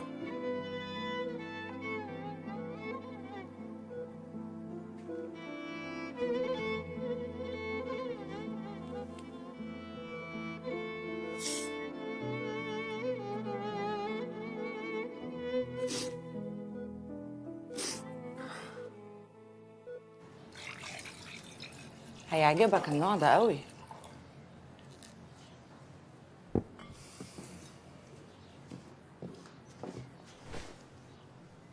ماليش مزاج. ليه بقى ان شاء الله؟ توتر ومضغوط، مفيش اي حاجه ماشيه على مزاجي. طب ما انا بحاول اعدل مزاجك اهو. معلش، ماليش مزاج اشرب النهارده. انا لولا موضوع الحادثه كان زماني واحده تانية خالص، بعد اللي حصل واللي شفته في الجونه. مفيش اي حاجه حصلت في الجونه. لا حصل. اولا كدبت عليا وقلت لي ان البنات معاك، ثانيا ابتديت اشوف حقيقه علاقتك بمراتك اللذيذه بتاعه الالعاب. انت فاهم يعني ايه تاخد المحروسه تفسحها وانا قاعده مرميه هنا؟ يا روكا الموضوع مش بالشكل ده خالص. انت لازم تبقي فاهمه ان دي ظروف انا بتحط فيها وبتضغطني، عشان كده بضطر ان انا اتعامل بشكل معين مش اكتر. ما هو بص بقى، انا مش هستحمل العيشه دي كتير. انا بحاول اعمل معاك اي حاجه ومفيش اي نتيجه. انا جيت القاهره وسبت ابننا في لندن عشان ننبسط ونقضي وقت حلو مع بعض. ايه اللي جابني على الهم ده كله؟ معلش، يمكن ده مش احسن توقيت، بس برضو ممكن يكون موضوع انك سايبه كريم طول الوقت ده لوحده موتر. والله انا غلطانه.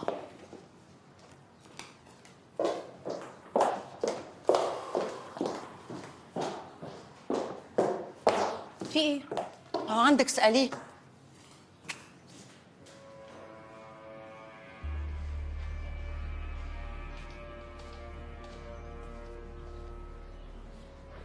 مزعلها ليه؟ انا بعمل كل حاجه اقدر عليها عشان اريحها، يعني انا جاي النهارده عشان اقضي اليوم معاها، برضه متجننه عليها خالص، مش عارف في ايه ده كله.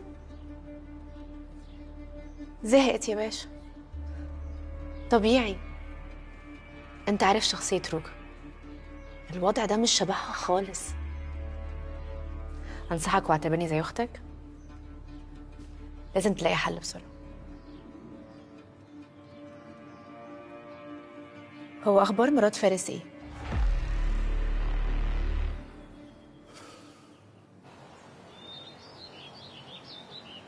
بالهنا يا باشا، مطرح ما يسري يمري. تسلم لي. اخبارك ايه يا منصور؟ رضا يا باشا، الحمد لله، ربنا ما يحرمني من سعادتك. ناقصك حاجه؟ محتاج حاجه؟ لا يا باشا، مكفيه الحمد لله. يستاهل الحمد. ولادك اخبارهم ايه؟ في نعمه الحمد لله، بس هو محمد اللي تعبني شويتين.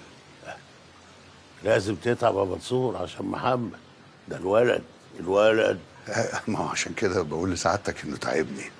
واد لعبي ومهياص كده وما بيفتحش كتاب. يعني ما بيذاكرش خالص؟ خلاص علمه صنعه، بس المهم يفك الخط، يعني يعرف يقرا ويكتب. ايوه يا باشا، بس انا يعني كأب اتمنى له حاجه احسن من كده. تتمنى له ايه يا منصور؟ يطلع مهندس ولا دكتور؟ الله، هي بقت موضه خلاص. اللي يجيبه ربنا كله كويس يا باشا، يا ريت. يعني عايز ابنك يطلع مهندس زي ولادي، وبعد كده يروح ليوسف ولا فارس يقول لهم انا بقيت مهندس زيكم، شغلوني معاكم؟ في كده؟ ركز يا منصور، سيبك من احلام العصاري دي وركز. علم الواد صنعه يساعدك في المعيشه، افهم بقى. ماشي يا باشا، اللي تشوفه سعادتك.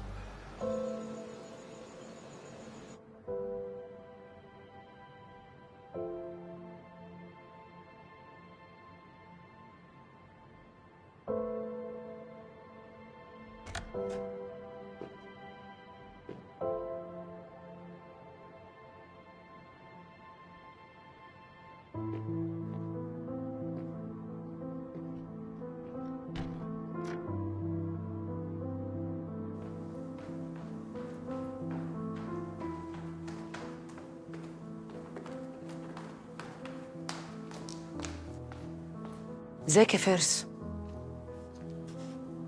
ازيك يا ليلي؟ انا اسف اني بتعبك، وعارف ان انت عندك مع الدكتور. لا لا لا لا ابدا. هي الحقيقه ادم بس كان محتاجني، وبعدين انا ما سبتوش من ساعه ما رجع من المدرسه. هو كان متوتر شوية، بس أنا طمنته وقلت له أنت كمان كام يوم هتشوف مامتك. هي عاملة إيه صحيح؟ والله الوضع وحش قوي يا ليلي. لا ما تقولش كده، خلي عندك أمل في ربنا إن شاء الله. ربنا كبير. وطبعا ربنا كبير، إن شاء الله خير. أنا مش عايزاك تقلق على آدم، أنا هاخده بكرة بعد المدرسة وهيبقى معايا، ما تقلقش. أنا متشكر. على إيه بس؟ قلت لك بدل المرة 1000 وانت غبية. انت بتتكلمي وانت ما تعرفيش اللي ما بيننا. ايه يا اختي اللي بينا؟ كان شغل عيال صغيرة وخلاص، كبر وشاف الدنيا خلصت. انت بقى مصدومة من ايه؟ عشان انا متأكدة انه بيحبني. ما يعني كانوا يوم ولا 2. ولو بعد 1000 سنة عمرك ما هتعرفي تشوفيه يا اختي غير في الضلمة وبس. بس انا مش هسكت. انا ابقى هبلة لو سكت. المهم دلوقتي خلينا في الشغل. اليومين دول عايزة ودنك مطرطقة. اي حاجة ليل بتقولها او بتعملها لازم اكون عارفاها. سامعة ولا لا؟ بتنيلوا ايه منك ليها؟ ولا حاجة، جاية اشوف اختي عادي واديني قايمة. سلام. احسن برضه، كنت لسه هكرشك.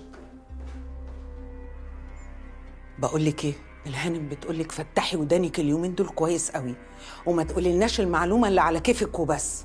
مش عايزين معلومات بالصدفه. اتجسسي، اتلصصي. واضح الكلام ده ولا لا؟ حاضر حاضر يا قبل تحية.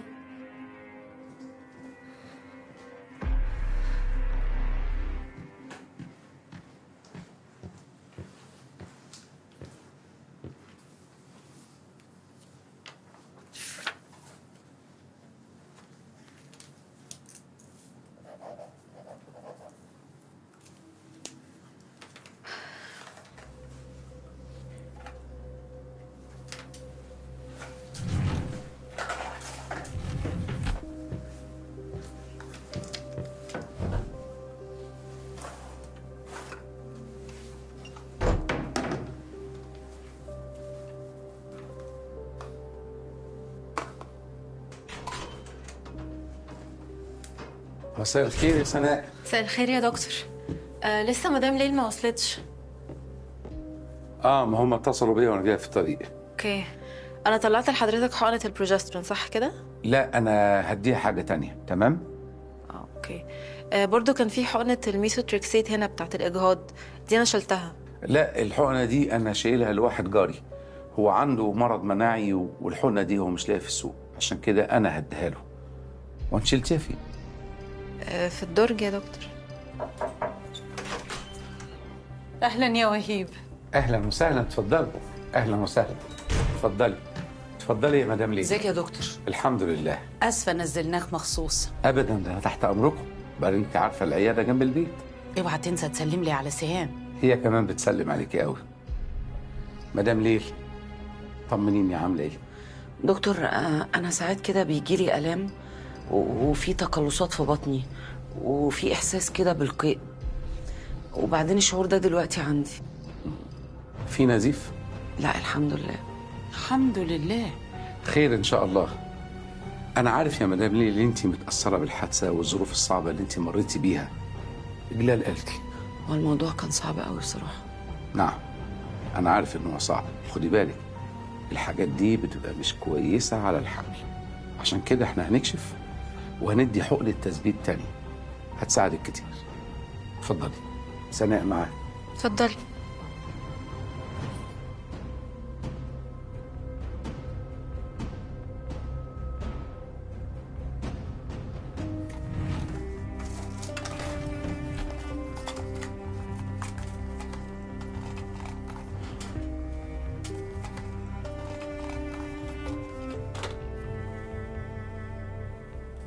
انا عايزه اقول لك اي حاجه.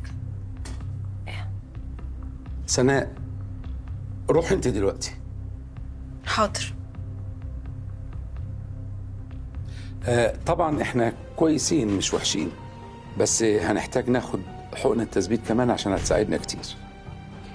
دكتور هو انت قلقان من حاجة؟ بصراحة الضغط النفسي اللي انت مريتي بيه بسبب الحادثة والإغماء كل ده مخليني محسوك شوية.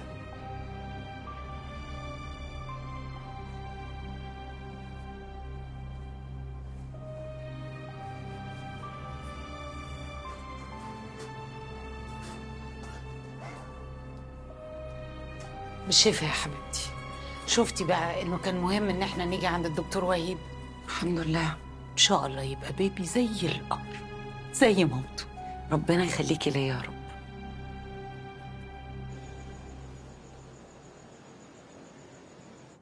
هو انت متوتره ليه دلوقتي؟ مش هو قالك ان الدنيا تمام؟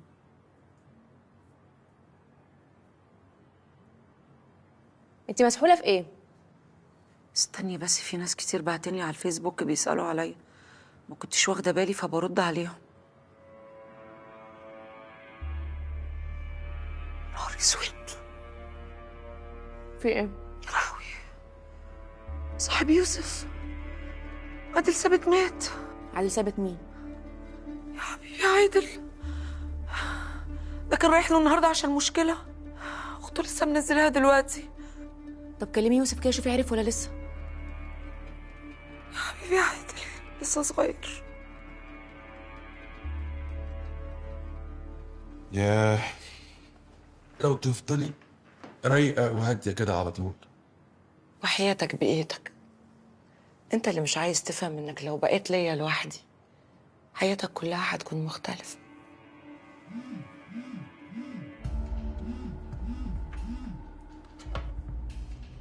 ليه بتكلمي؟ معلش خليني ارد عليك. اعمل اللي انت عايزه. معلش بقى عشان خاطري. خلاص بقى خد راحتك.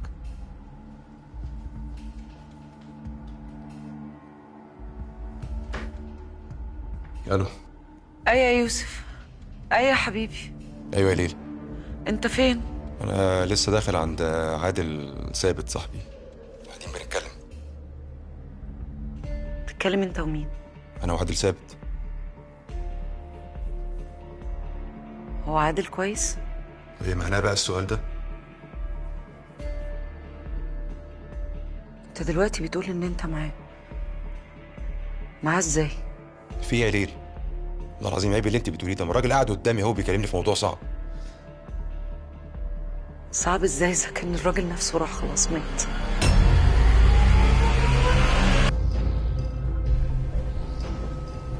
طيب اقفلي دلوقتي، اقفلي لان انا هبقى اكلمك. قافل ايه؟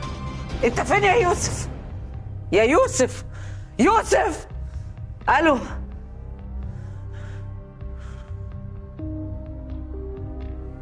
ليل هو بيقولك ان هو قاعد مع اللي مات ده؟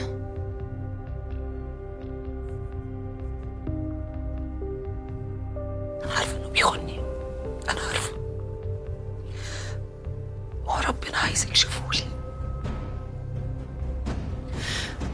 بس ورحمة ابويا لو طلع بيخوني لو طلع.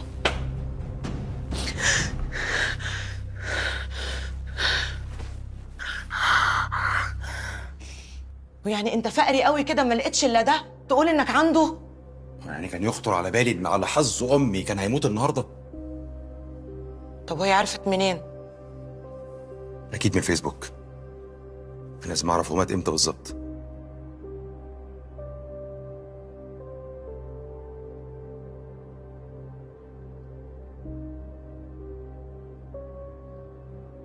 مش اقل من 4-5 ساعات. انا لازم امشي.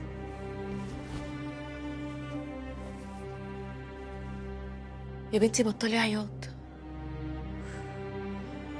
خلينا طيب نشوف هنعمل ايه. اعمل ايه في ايه؟ راجل كداب وربنا عايز يكشفهولي. انا مش هعمل حاجه غير ان انا اتطلق. يا حبيبتي الدنيا ما بتمشيش كده، لازم نسأله ونشوف هو هيقولك ايه. قصدك ايه؟ اضحك على نفسي بكدبه جديده؟ لا، ده قصدك؟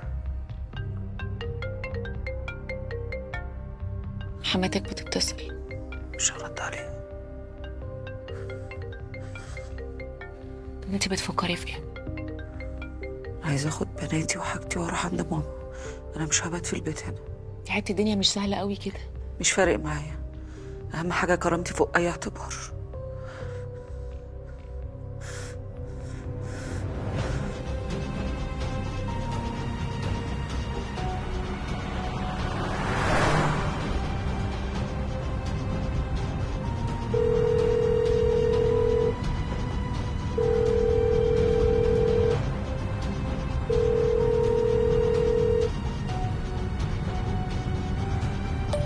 ما هو مش طبيعي اللي انت بتعمليه ده يا ليل.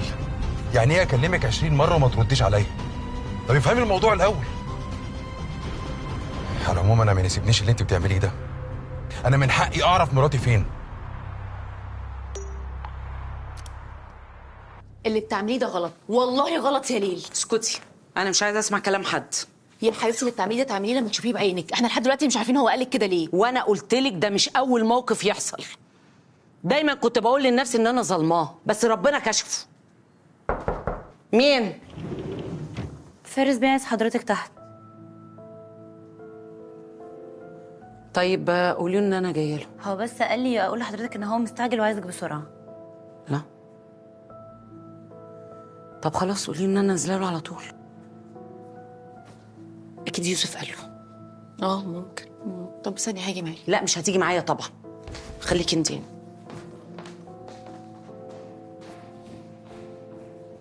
ايه ده؟ ايه يا دومي؟ انت صحيت تاني؟ ايه الموضوع؟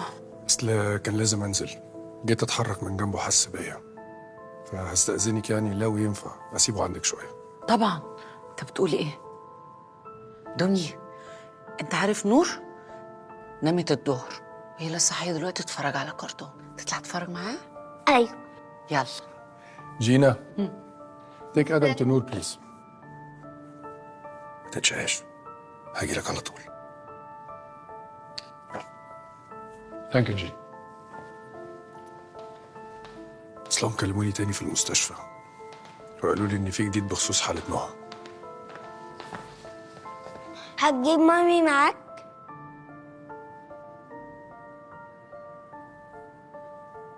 لا يا حبيبي، مامي لسه مسافرة. حبيبي يا ابني، والله قلبي وجعني. طمني على نهى، هي كويسه؟ شكلها كده مش خير. لا ما تقولش كده، ان شاء الله يبقى خير. ان شاء الله. انا اسف ان انا بتعبك معايا، وعموما يعني لو ادم نام او حاجه يبقى يخلي جينا توديه على البيت. لا ما تشيلش هم خالص، انت اهم حاجه بس طمني على نهى، كل حاجه هتبقى سهله ان شاء الله. ان شاء الله. انا هبقى اكلمك اطمن على نهى. انا متشكر قوي يا ليل. بعد اذنك.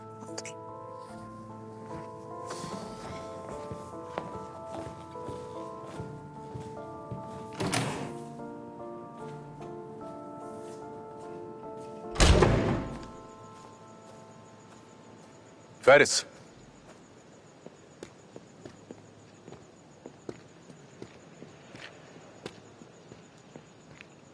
ايه الاخبار؟ رايح فين؟ كلموني في المستشفى بيقولوا لي ان نهى تعبانه قوي. انا كنت بسيب ادم لليل. وهي ما قالتلكش اي حاجه عني؟ لا يا يوسف، ما جابتش سيرتك. ده انا في مصيبه.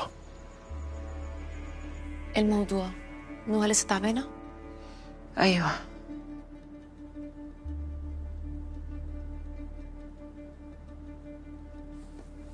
بقول لك ايه، انا هدخل اوضتي واقفل على نفسي، ما تخلوش يدخل عليا. يا بنتي طب افهمي منه. انا مش عايزه اسمع كذب جديد، انا سيبيني في حالي.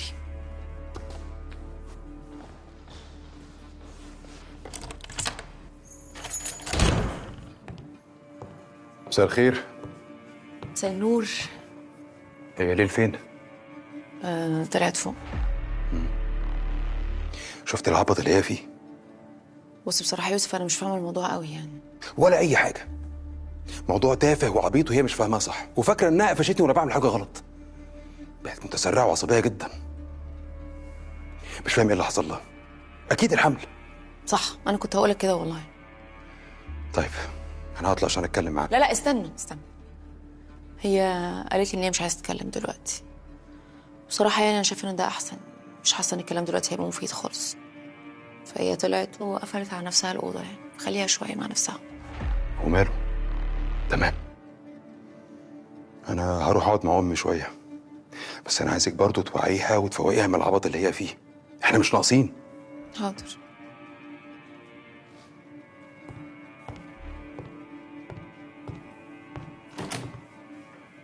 شوف يا استاذ فارس، أنا طلبت من حضرتك تيجي علشان للأسف الشديد حالة مدام نوع ساءت جدا. إحنا مش يائسين، لكن خلينا نكون واقعيين يعني. لما بنشوف حالة زي دي في الكتب بيبقى مكتوب المورتاليتي ريت فوق ال 95%. ده عشان بيبقى فشل متعدد الوظائف. أنا آسف. طيب أنا أقدر أشوفها؟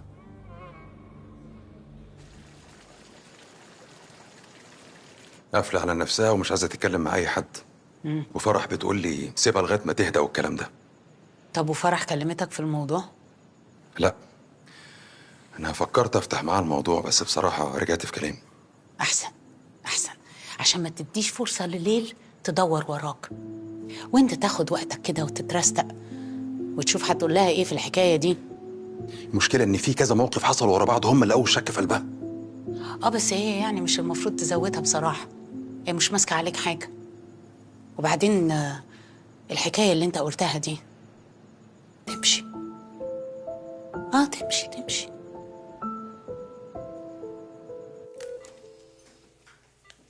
ضغطها ضعيف قوي، مش كده؟ بنحاول ندعم ونرفعه، بس استاذن حضرتك لازم تروح، الدكتور طلب مني ابلغك.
أنا مستحيل أقعد، أنا لازم أشوف حل أخد ولادي وأمشي. وهتعملي إيه في آدم؟ عادي أوديه عند جدته. يا حبيبتي فكري بالعقل شويه.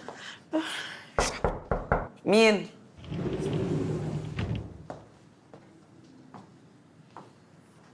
ايه اللي انا سمعته ده؟ حضرتك رأيك إيه؟ لا، انا رأيي هيزعلك. انت عارفة انا بحبك قد ايه، عشان كده هأجل رأيي لبعدين.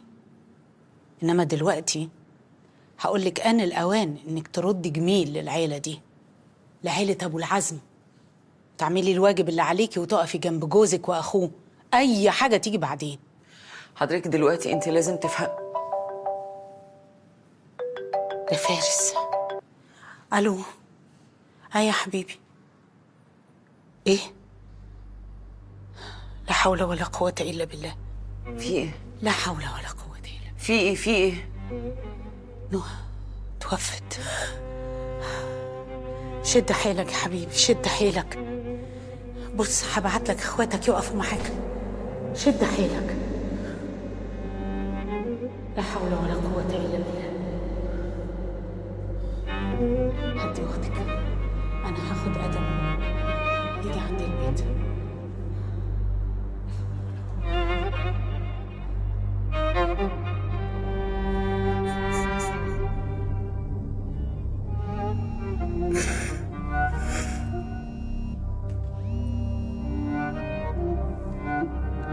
ايوه يا ادم. ايوه يا فارس. ايه يا حبيبي؟ انا عايزه اكلم مامي. ايه مامي مش معايا دلوقتي. قول لي عايز ايه؟ عايزه اكلم مامي، ممكن؟ بقول لك يا حبيبي هي مش معايا دلوقتي. خش نام عشان انا في الشغل. بس أنا عايزة أكلمها لو سمحت. كلمها موبايلها مقفول، ينفع تكلمها لي من فضلك؟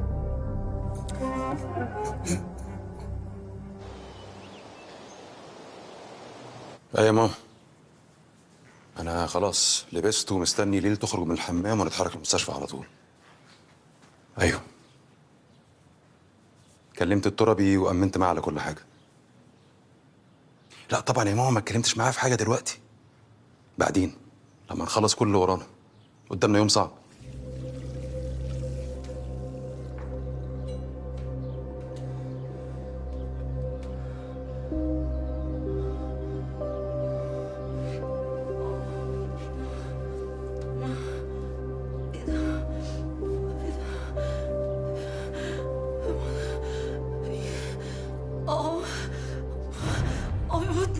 بطني.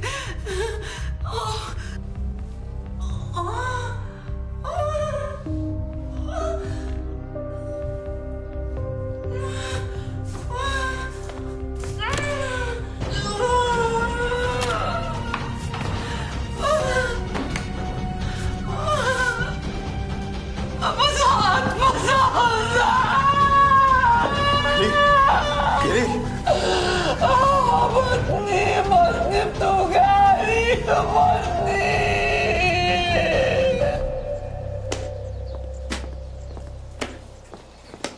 ايه يا بنت، ايه اللي جابك؟ انا نفسي اعرف ياما انت بتزعلي ليه لما باجي؟ ما كنتش شاهده قاعده عندكم ليل نهار وعلى قلبك زي الورد يعني. يخرب عقلك، هو انت ايه يا بنت يا ام صور؟ ما انت كل ده عشان بسالك سؤال بجنيه. قولي لي ايه اللي خلاكي تسيبي شغلك وتيجي؟ صحيت اهي. ردي على السؤال. سؤال ايه؟ مش نضيف مش مغسول يا معفنه. مش مهم، ايه السؤال؟ ردي يا بنت، سايبه شغلك وجالي. الست ليل تعبت ويوسف راح يوديها للدكتور. ايه ده؟ ما راحوش دفنة الولية؟ التعبت قال. لا هي تعبانه فعلا، بس انا ما اعرفش مالها. تعبانه ازاي يعني؟ انا شاكه كده يعني ان هي كانت حامل وسقطت. ايه؟ حامل وسقطت؟ وازاي ما تقوليليش؟ وتقول لك ليه؟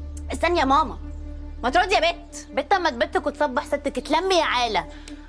طب يا برنسيسه يلي مش عايله، ما تردي عليا.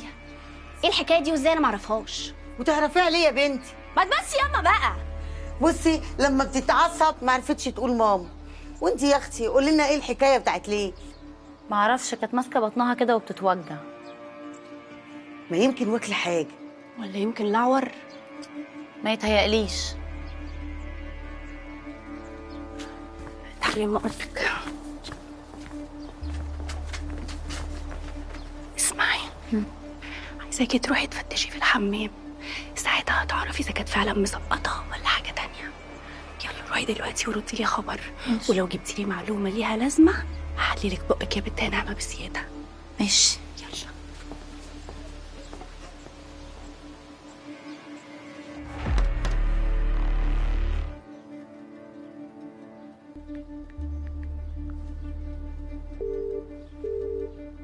انت ايه يا بت يا شهد؟ انت شطانه؟ هي لقيتي حاجه؟ اه يا اختي لقيت.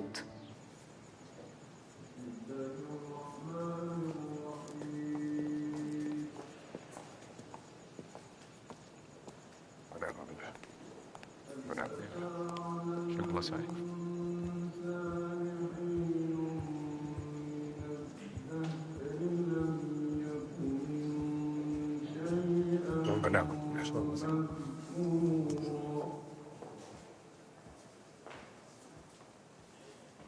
ربنا يجعل اخر الاحزان يا عبد العزيز بيه. يا رب. الحمد لله على كل شيء، قدرها وقدرنا، ربنا صبرنا. الموت علينا حق يا معالي المستشار. الله الله.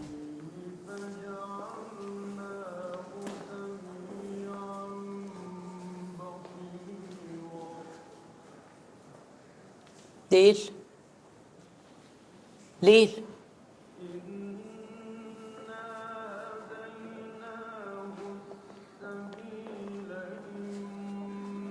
عامله ايه دلوقتي؟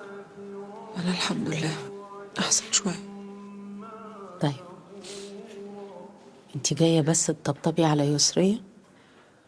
مش واخده بالك إن عندنا ناس مهمة لازم تاخدي بالك منهم كمان. حالتها صعبة وهي في موقف زي ده محتاج اللي يساندها. يا حبيبتي انت قاعدة بتسنديها بقالك ساعة، خدي بالك من الناس المهمة. انت مالك متنحة ليه؟ أنا آسفة، هروح أقعد مع طنط يسرية.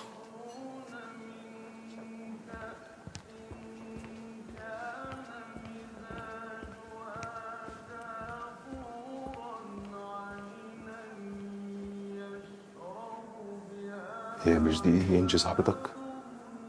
هي هطلع لها.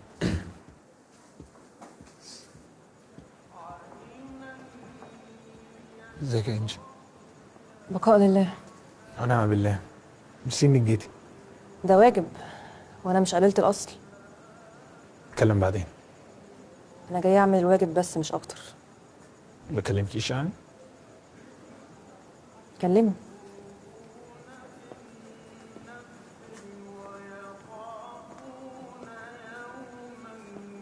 بقاء لله. ونعم بالله.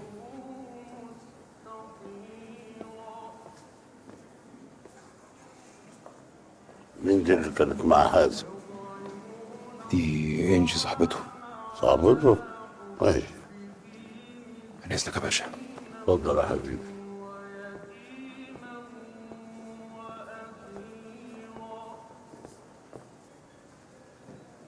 رؤية العسكري.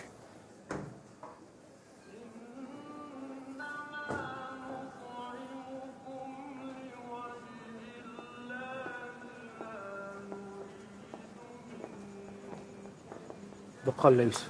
ونعم بالله خير، شكرا ليك. الباقية في حياتك. حياتك الباقية. إيه اللي جابك؟ ده واجب.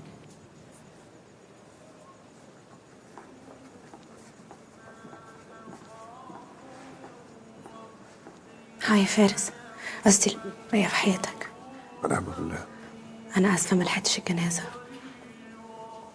لو عوزت أي حاجة بليز كلمني، إحنا أهل وأنا هكلمك دايما.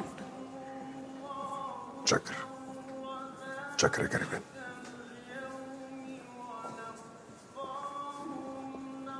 مين دول اللي كانوا معايا يوسف؟ رؤية العسكري وكريمان أختها، واسمه إيه ده؟ خالد طاهر. تمام. أصل بقالي فترة ما شفتهمش. من إذنك يا باشا. اتفضل يا حبيبي. بقية في حياتك. بقية في حياتك. بقية في حياتك.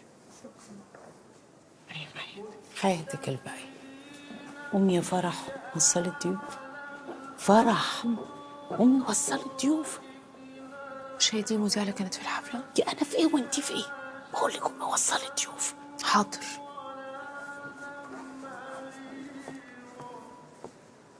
اتفضلوا.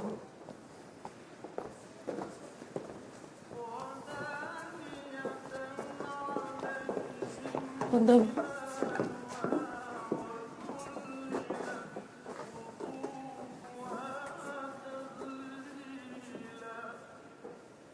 مراته باين عليها مش سهلة.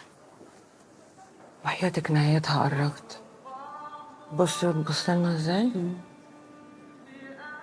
زمانها بتفكر يا علاقتي بيكي. وماله؟ خليها تفكر. فارس صعبان عليا قوي. انتي وشطارتك بقى تخرجيه من زعله ولا ايه؟ هو مش وقته يعني، بس يمكن معاكي حق. مش وقته ايه بس يا عبيطة؟ ده وقته. تشربي حاجة؟ لا شكرا.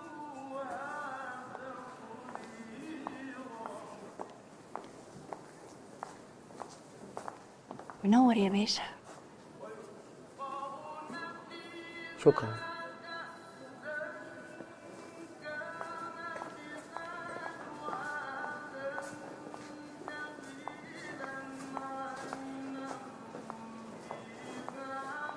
أنا مش مرتاحة، في حاجة غلط. علاقة المذيعة برؤية العسكري دي؟ ايوه انا كنت لسه بسأل على المذيعة. رؤية العسكري دي وراها حاجة. هي مين دي اصلا؟ بعدين من امتى هم اصحاب المذيعة دي؟ مش عارفة، بس هي وراها حاجة وهعرفها. ليل، كلمتي مع يوسف؟ لا أكيد، يعني ده مش وقته يا ماما. وبعدين أنا بنام مع البنات دلوقتي في الأوضة. حبيبتي ما ينفعش، انت لازم تبقي عارفة أولك من آخرك. حاضر يا ماما، بعدين يا حبيبتي، وكفاية اللي أنا فيه.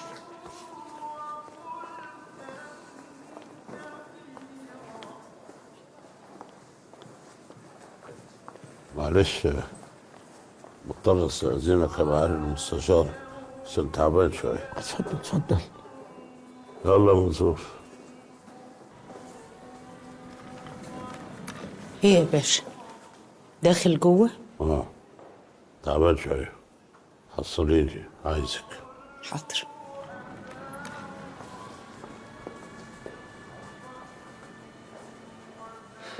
قلبي معاكي، قلبي معاكي يا حبيبتي.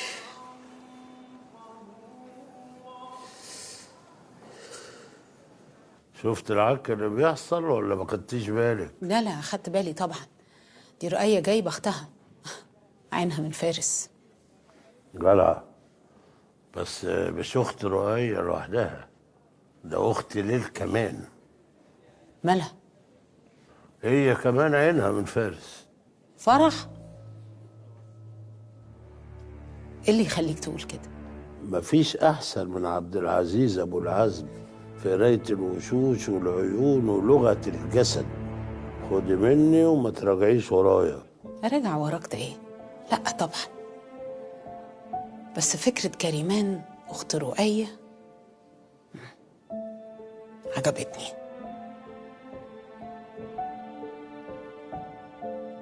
عشان خاطري يا فارس شد حيلك، ادم محتاجة قوي.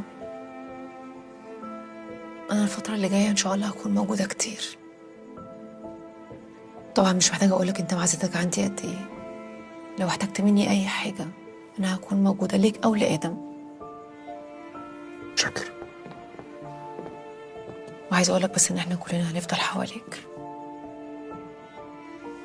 من اذنك. ودي مين دي بقى؟ دي أخت العقربة مرات يوسف. شكلها كانت مستنية اللحظة دي. يلا.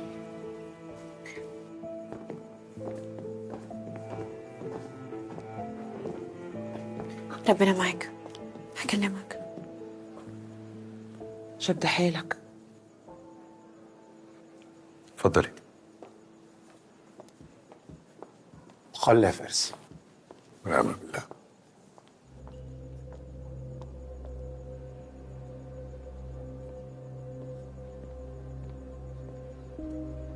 هي مراتك كانت تعبانة؟ مالها؟ انت عرفت ازاي؟ عرفت زي ما عرفت. جاوب. مفيش حاجة نسائية يعني، وراحت للدكتور ولسه مش فاهمين في ايه. ولا حامل؟ حامل ايه بس؟ ايه اللي انت بتقوليه ده؟ وحياة ولادي مش حامل. معلش رأيي نبقى نتكلم بعدين، العينين كلها علينا.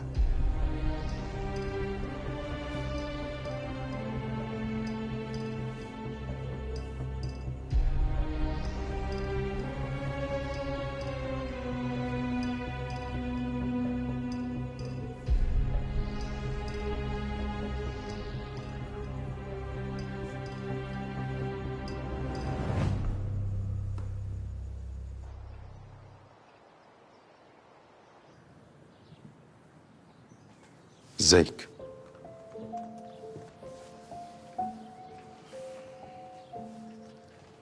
احنا محتاجين نتكلم. عدى اسبوع كامل وانت مش عايزه تتكلمي، وده مش طبيعي. ما تتعبش نفسك، ما عنديش استعداد ان انا اسمعك. طيب، وهل يعقل يعني ان واحده تنهي علاقتها بجوزها ابو بناتها مجرد خيالات في دماغها؟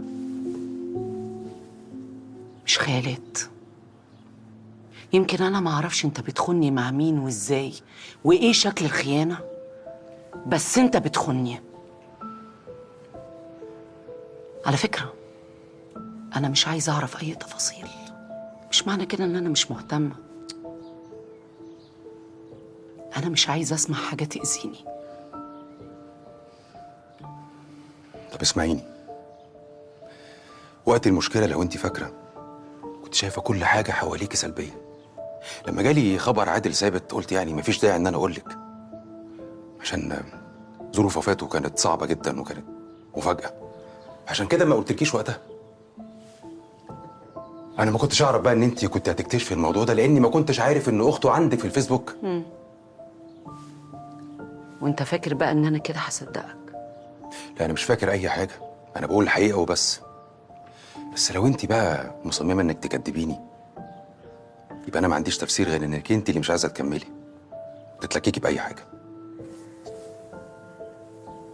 تحلف على المصحف اللي انت بتقوله ده حقيقي؟ طبعا. هاتيلي مصحف وانا احلف لك عليه دلوقتي. انا مش خايف.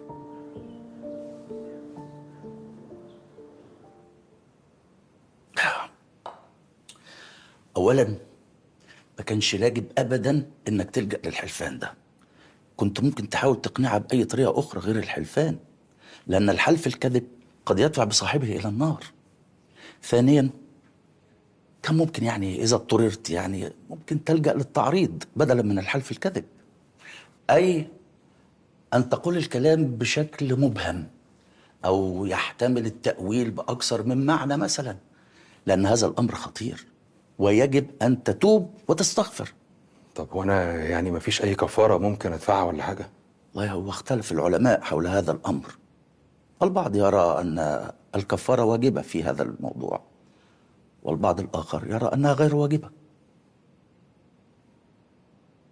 طيب انا بشكرك بجد يا مولانا، وفعلا من حظي ان حضرتك كنت موجود النهارده في الشركه عشان نستنير برايك. ده من حظي انا كنت بس طالب ان حضرتك تكلم فارس بيه بخصوص برج المعادي القديم.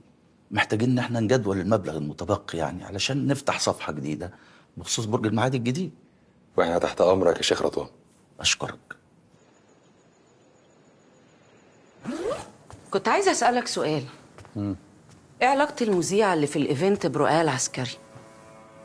استنى انا نسيت احط لك فوتو. هاتي يا حبيبتي. مش عارف، بس اعتقد ان هم قرايب. انا برضو استغربت لما لقيتهم هما الاتنين داخلين مع بعض في العزاء. انا كمان بصراحه استغربت. هو انت هتيجي بكره بالليل؟ لا، بعد بكره الصبح. كان نفسي ان انت تسافر بالنهار احسن. ما تقلقيش يا حبيبتي، بعدين مفيش داعي للعقد دي. الحادثه اياها حصلت في عز النهار، خليها على الله. يلا انا متاخر ولازم امشي. يا بنت كفايه تفاصيل بقى، انت مصدقه البيت فضي؟ خلي بالك مدام ليلى دي ممكن ترجع اي وقت. تستخسري في اختك يا عره. لا يا اختي، دي اسمها امانه. امانه؟ مش يا اختي الامانه. يعني انت يا بنتي ايدك مش رايحه جايه على التلاجه طول اليوم؟ دي انت تلاقيكي مش عايزاني ياكل علشان توفريهم لنفسك يا تفصى. لا يا اختي ماليش في الفاكهه. انت هتقولي لي انت بتاعت الهوبر. يا اختي طب وماله، ما هو على راي المثل ان سرقت تسرق جمل. طب يا اختي كملي المثل. وانا عشقت عشق قمر، بتلوميني بقى على البي ابن الباشا ليه؟ عشان بيتسلى بيكي يا خيبتها. بقى البي ابن الباشا هيبص لك ليه مقشفه؟ اولا عشان انا مش مقشفه، ثانيا بيموت فيا، بيعشق، ما يقدرش يبعد عني. ده هيبقى جوزي يا بنت وهفكرك. ازاي بقى يا اختي بعد ما خلصت على معلش ومفيش؟ بس انا مش هستسلم، وحياة امي ما هسيبه. يا بت ما انا قلت لك البت اللي اسمها انجي دي ماليه دماغه بقى يا ناس. هيسيب البت اللي زي القمر اللي شبهه وهيبقى عليك انت؟ يا بت انا نفسي تفوقي من لحوسه دماغك دي. والله كلكم اللي هتفوقوا على حازم ده وهو بيعاند الكل ويتجوزني ويحطني فوق راس اجلال نفسها. اما بقى بالنسبه للمسلوعه اللي اسمها انجي، انا هفرجك انا هعمل فيها ايه.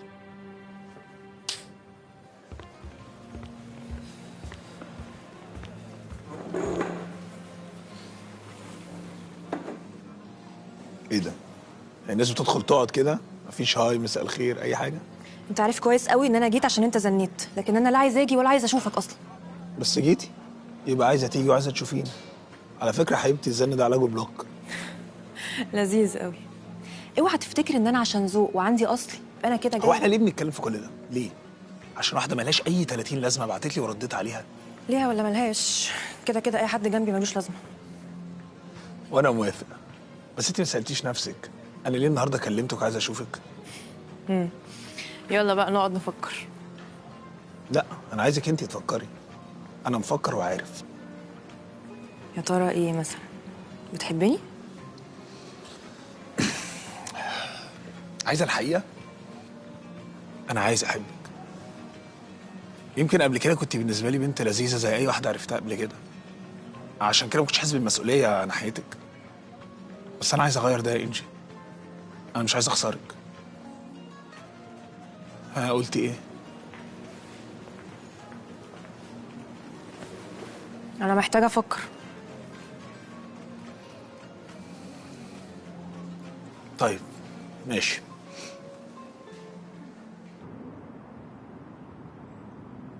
كنت شاكه انك هتيجي، تقوم تفاجئني انك هتبات. ما انا حسيت بقى ان انا بقالي فتره تعبك معايا، قلت اما اعوضك شويه. اديكي شايفه الفتره اللي فاتت الدنيا كانت متلخبطه ازاي. طب قولي، وانت ازاي تصالحها وفي نفس اليوم تبات بره البيت؟ ده انت جريء قوي. هو عشان احنا لسه متصالحين، فانا حاسس انها مش هتبقى عايزه تعمل قلق في اليوم الاولاني. على فكره هي فاهمه دلوقتي ان انا في بورسعيد. والله؟ يعني انت هناك؟ طب تيجي بالسلامه يا روحي. ايه ده؟ في ايه؟